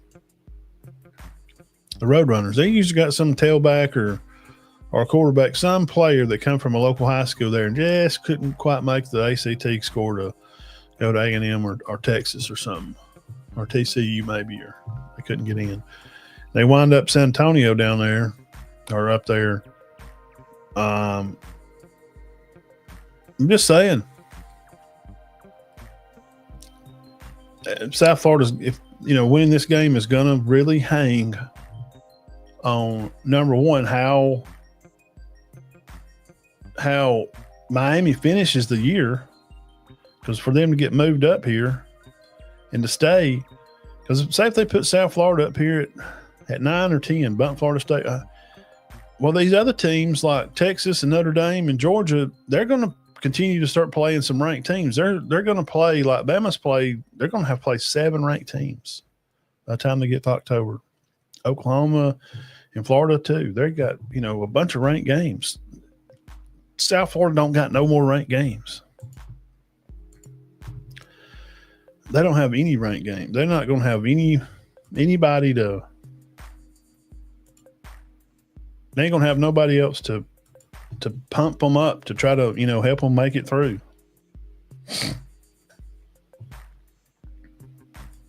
not going to be nobody else. How would this fall if Florida? Now, if Florida beats them, then I think you'd kind of go. Well, they're probably supposed to, so that's probably Miami's supposed to beat South Florida. Well, they put them in a 25. Yeah, probably. Because Auburn's going to beat South Alabama, so they're going to stay another week. So before Auburn starts getting into conference play, these bottom teams, when they start getting into conference play, this bottom row to see how they're really going to do, they start having to play, which Indiana, I don't guess they're ever going to have to play anybody. They just don't. They says, could Tennessee cross to 10 if they if Tennessee beats Georgia, I mean, you see Georgia's at 6 now. It depends on the ones ahead, Mason. That's a good question. Could they get in the top 10? Well, if it goes like I think and an unranked Georgia Tech beats Clemson, because I got Georgia Tech in my personal preseason 25. I had Georgia Tech at 25. I didn't have no Boise State. They ain't the same team. Why do people put them in there? Y'all crazy.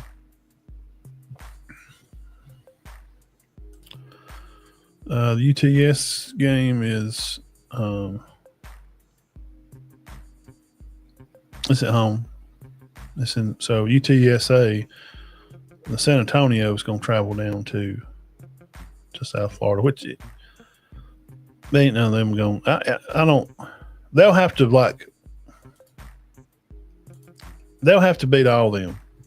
I mean, they can't let none of them teams hang. If they're going to make a run at it, if they're really going to make a run at it, if South Florida wants to be that team of destiny this year, kind of be like Boise was last year, that's what they're going to have to they're going to have to beat Miami. If they just beat them by a touchdown, cool. Or if they kick a field goal late, I got them winning by 2 or something silly. They're down 1, they go down, kick a field goal, win by 2. I think that's the most unlikely of the picks. That's why it's my last pick. I really think Georgia Tech can beat Clemson. If it's a 0-10, 10 me fully believing it can happen, I'm probably about a 9 on Georgia Tech beating Clemson. I'm probably about a 6 on Tennessee beating Georgia. I just think it's Tennessee's year. I like Aguilar. I like and Heupel's a good coach. I like how they run their system. They're very friendly to the quarterback, wide receiver room. They flipped all these players. Where do you think all these players have come from? Tennessee is on fire. If y'all don't pay attention to recruiting, which you don't, that's fine. That's why you come by here. That's what you do. You come by here and you hang out. You subscribe to this channel and you find out what's going on. You like the video because that's what I need right now. Pump the video out. I'm getting a lot of comments and stuff. I love it. Hit the thumbs up. Just hitting the thumbs up is better than subscribing. YouTube's changed their algorithm. It just recommends it. YouTube sees it as like, well, I guess people like it if they're hitting the thumbs up. But Tennessee is on fire, man. Their recruiting is, I don't know how many they've got from Auburn. I know 2 just here in the past 2 or 3 weeks. Just recruits they've got from Auburn. Wide receivers, D linemen. Auburn's trying to get a guy from Hueytown now that's a 4-star kid. Supposed to be one of the better D linemen in the state. He's supposed to be hooked up with Texas, but Auburn's trying to get him, hey, you come here and play. Look at what we got going on, man. We need you right now. Come in next year, play. Falk's leaving, you come in, bam. You're the man. Freshman, play year 1. So Tennessee, they're recruiting good right now. And I asked earlier in the show, Mason, hey, what if Tennessee played Missouri for the ACC championship? Is that crazy? Is that just outer space crazy?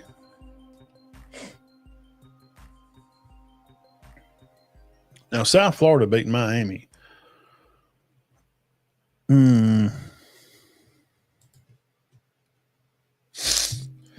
South Florida beating Miami is not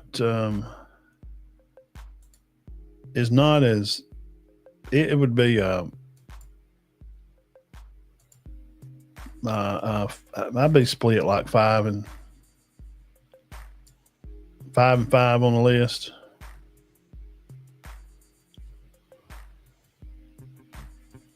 You know.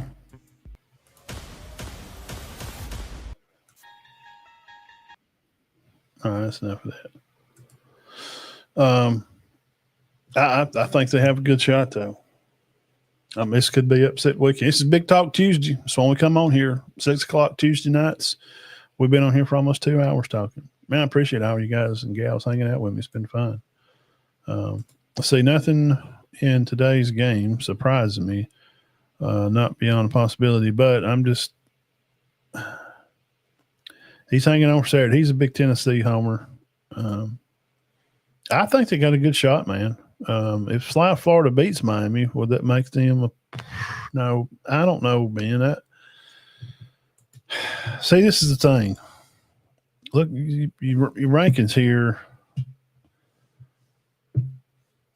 and their schedule. I mean, okay, they're 18 right now. Miami's 15, so they'll probably beat them in the middle at like 10 or 11. They may put them in the top 12 for beating the number 5. With how much as they've hyped Miami,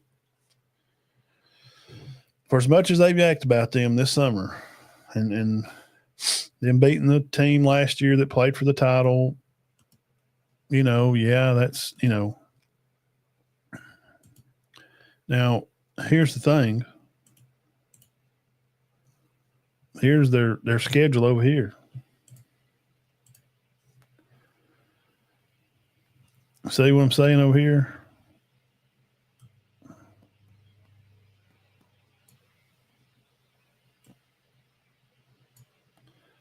It's just from, bad to bad to bad. I mean, just to play these, two ranked teams right here, is that going to help them out? Sure. It's going to make them look great. They beat number 25 and they've already beat 13. Now they can beat number 5. It would be huge. But what else have they got then the next week they're going to play South Carolina State, Citadel, North Texas, FAU, Memphis, UTEP, Navy, UAB, Rice. And some people are picking Navy maybe to be that non-power team that may, break in. None of these teams are going to be ranked. So what if they put them over there at, if they put them, rank them up high.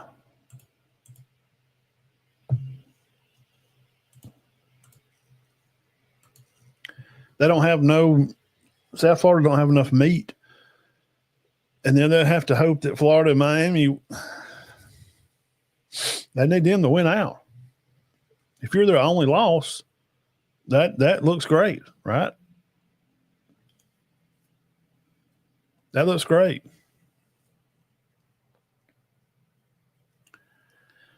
But you just say, there's other 8 or 9 games they're playing nobody, and it's the most long shot, and it's fun to talk about because that's what we're doing. It's Locker Room Sports Talk. The name of the show is literally Locker Room Sports Talk.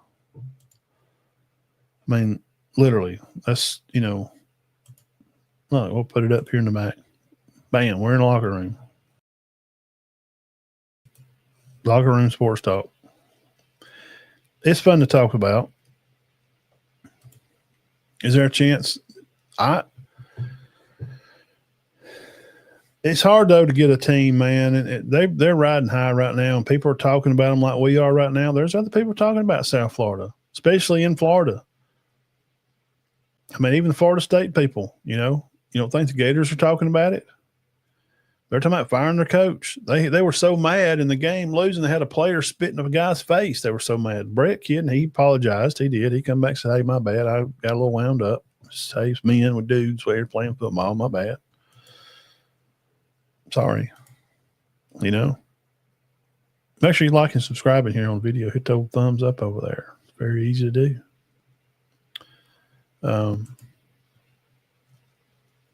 It's an opportunity for that school to do something that could change the trajectory. If they beat Bama and then go on and win the rest of their games, if they beat them, you would think they could win out. But what happens a lot of times, those teams like that, it really shows off on coaching. How good is this guy? Is he a Nick Saban kind of guy where they can bring them down? Because they're flying so high, man. They're so pumped to beat Florida. It's in-state that they're playing. Their other in-state rival got Miami, and these kids have probably felt up smited, like they should have been recruited by the bigger school, and they didn't because, their grades or they got in trouble for something silly. That's why Saban calls it faceless opponents, man. You can't get too high. You can't get down. You got to just stay on the ride and worry about one play at a time. And just lock in and focus and just go to work every day. Go to practice and work on it. All right. See you, Mason. Y'all have a good day, brother.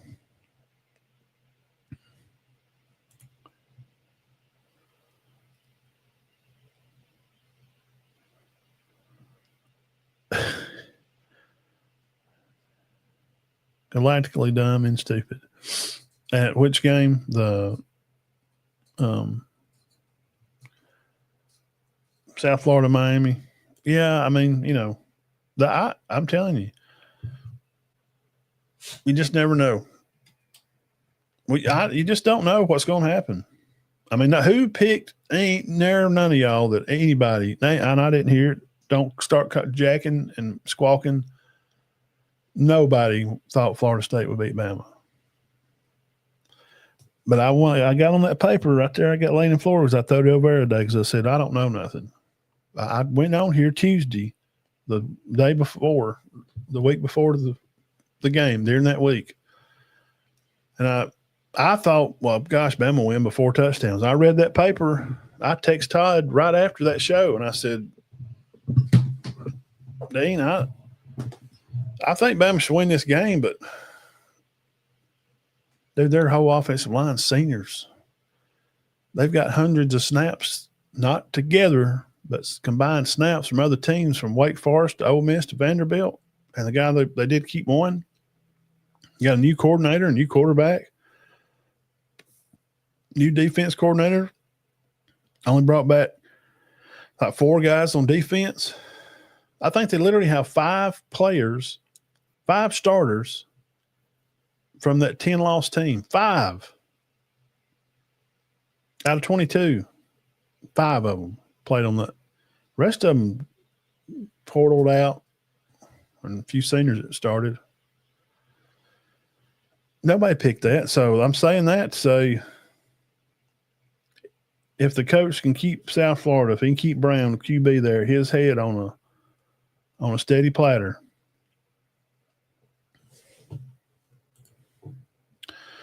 Jordan Travis played on the 2-10 Florida State team, and he's no longer. He don't even play football anymore. Yeah.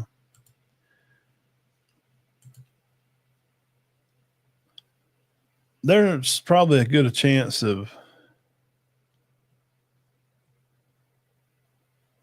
Is there as good a chance as the other, like, there's a good chance as Tennessee to beat Georgia as there is South Florida to beat Miami, you think? I don't know. I'm asking y'all. I'm kind of locked on the Georgia Tech one now. I'm going to go ahead and tell you. Georgia Tech there's a huge chance I think they can beat Clemson. Klubnik's just not, man, you talking about a letdown. We have just been, they bamboozled us.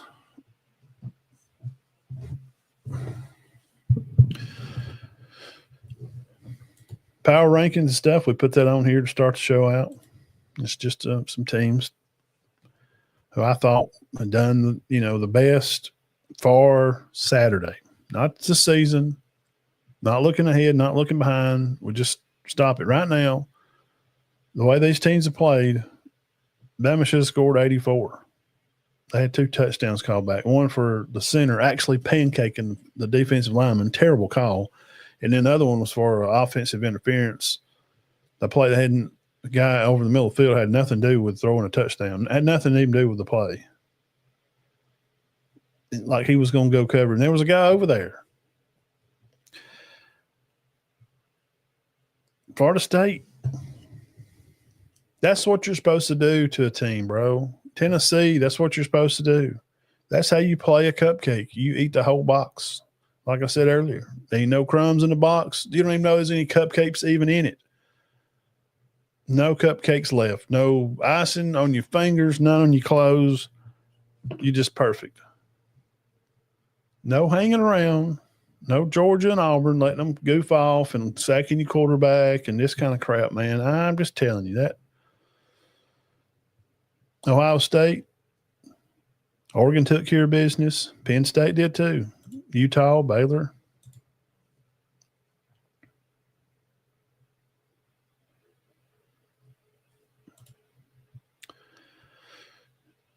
I'm thinking Haynes King and them, man. This Georgia Tech dude, Hayes had 300 yards. 300 yards, man. He run for 150, throwed for 150.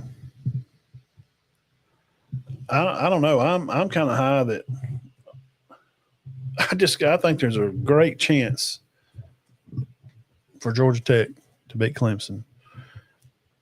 And just something in me is telling me, I don't know. Georgia Vegas is not believing. They only got Georgia by 3.5. I'm thinking Tennessee may be able to do it. 2:30 on ABC. But Tennessee is missing 2 guys. But the Hood guy that's filled in has done a good job. Player of the week. Leads the SEC in knockdowns, they said. Georgia may be missing 2 linemen, 1 probably for sure. I think that's some of Georgia's problem. We knew it was going to be coming in. Bird's come on over at Northwest Georgia Scoreboard show. He's a big Georgia fan. He said back in the summer, look, offensive line, yeah. But the guys we got in have a lot of snaps. Not together, but does that matter anymore? Sure didn't with Florida State. That senior-rated offensive line, man, they play. Them boys play like they played together for years. Bama ain't had no sack. When's Bama even blocked a punt or a field goal or sacked a quarterback? They ain't this year. That'd be a stat if you want to get on something. If you're a Bama fan, you want to get on them about something. Bama's always been known for one thing, playing tough defense. That's something else they can get on. And it come from this guy here, Kirby and Georgia. They're going to have to get after Aguilar. They're going to have to not let him. I'm telling you, if they don't get him on the ground at least 5 times in the game, there's going to be problems. There's going to be problems. I'm not sure if Georgia can score 31. I think Tennessee can. That's where my head's at, Jeff. That's why I'm liking Tennessee. I think that Tennessee can get to 31 easier than Georgia.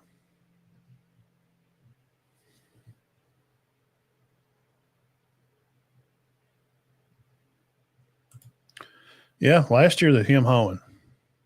Meemaw used that word a lot. They've been him hawing a lot.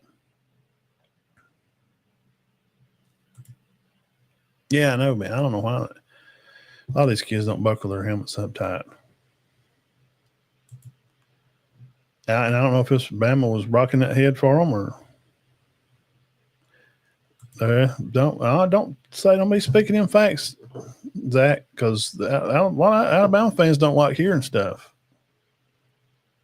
They don't like to know that they ain't had a first-round defense. Just look it up. When's the last time Alabama had a first-round draft pick on defensive lineman? I'll wait. I think it was 20 when they won it. It's been a while. Well, I tell you what, Matt, by God, when Saban was there, he was disciplined down there. These boys wasn't getting in trouble. They wasn't on late hits and offsides, and it cost us a game. Roll Tide. Well, in 22-3, they were one of the most penalized teams in the nation. I think Nick Saban was the coach in 21 and 22.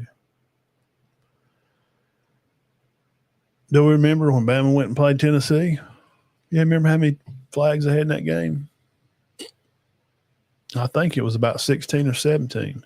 And I'm pretty sure that St. Nicholas was standing on the sideline. But, Alabama fans don't want to talk about that. They don't, because then that would be a meeting that St. Nick, which I'm an Alabama fan, but I'm a realist. I'm just telling you the truth. It was a problem.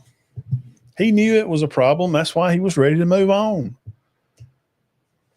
Kids were antsy and edgy. Some of them you had to play a little bit more than you did the other ones, because if you didn't, they would wind up leaving it they did have 2 different portals.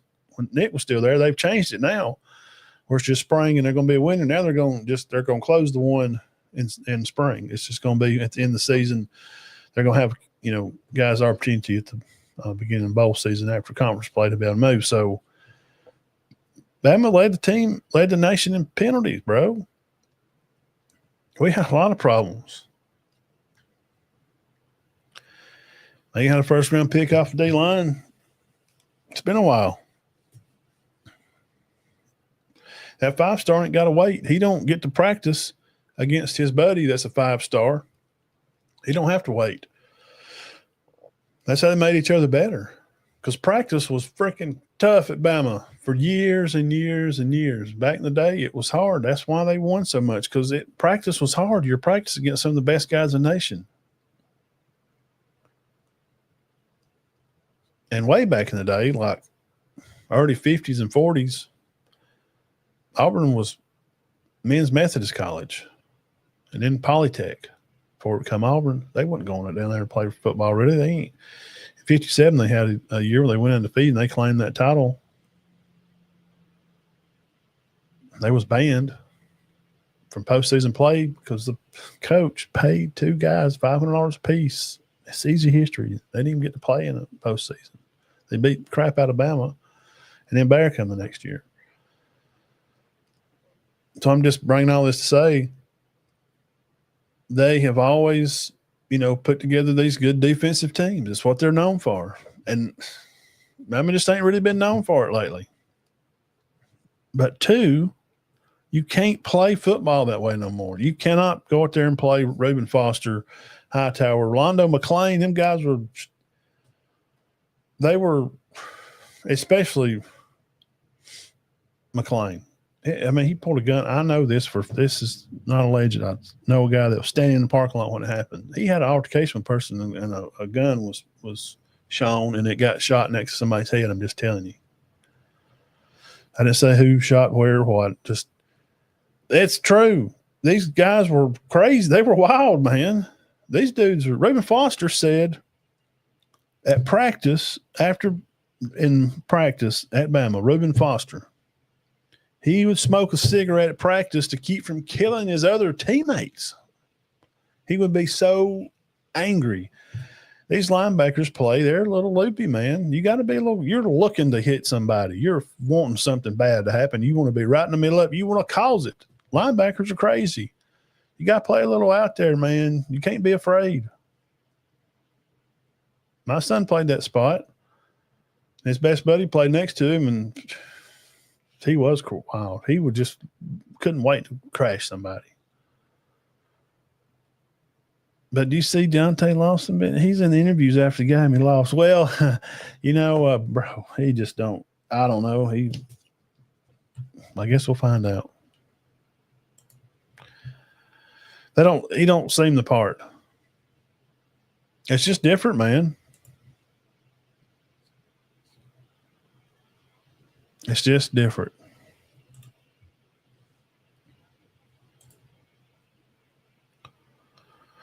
Yeah. Those guys they'd have been fined and thrown out. Anderson played on defense, and he was selected first round I did see that. Yep. He had a little dog in him, though. I mean, you could tell he would get after it. Man, those you got to see the looking. When you looked in the eyes of Orlando McClain back in the day, dude, he looked like he was plotting for death. I mean, he just was like, I'll die today playing football. I just really did not care. I've made peace with wherever it is what I'm doing after, and he didn't care. These guys were freaking dogs. Reuben Foster, he said he had to smoke cigarettes at practice to keep from hurting his own players. That's just one story. I asked Trent Richardson and McCarron and them. They have the Dynasty podcast. Go find it. Look it up on YouTube, the Dynasty. They tell a lot of good stories on there about stuff like that. They're like, man, dude, if there was any yay-yan on the sideline by like wide receivers, just yay-yan about who's getting the ball or not, Reuben Foster goes down that group, and about 5 seconds, there's no more talking. They're focused on the game, and they're cheering on their team. They're watching the second team offense, and they're over there arguing. Reuben goes there and fix that. Nope, that's not what we're doing.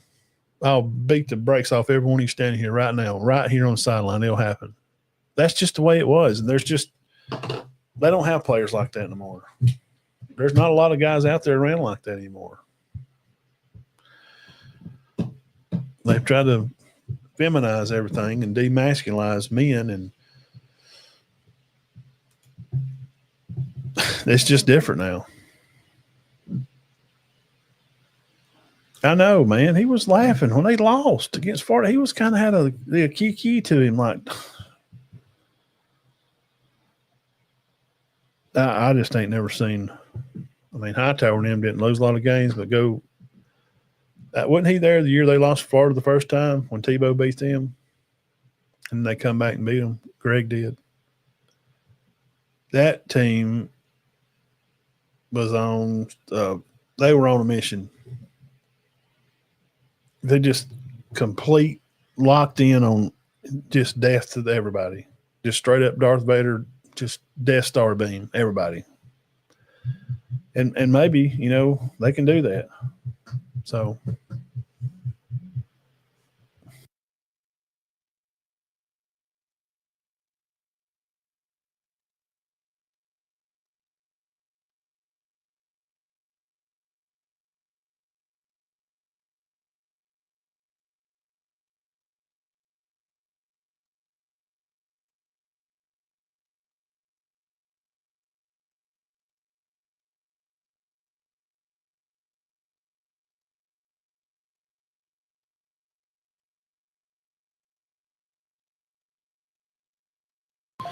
All right.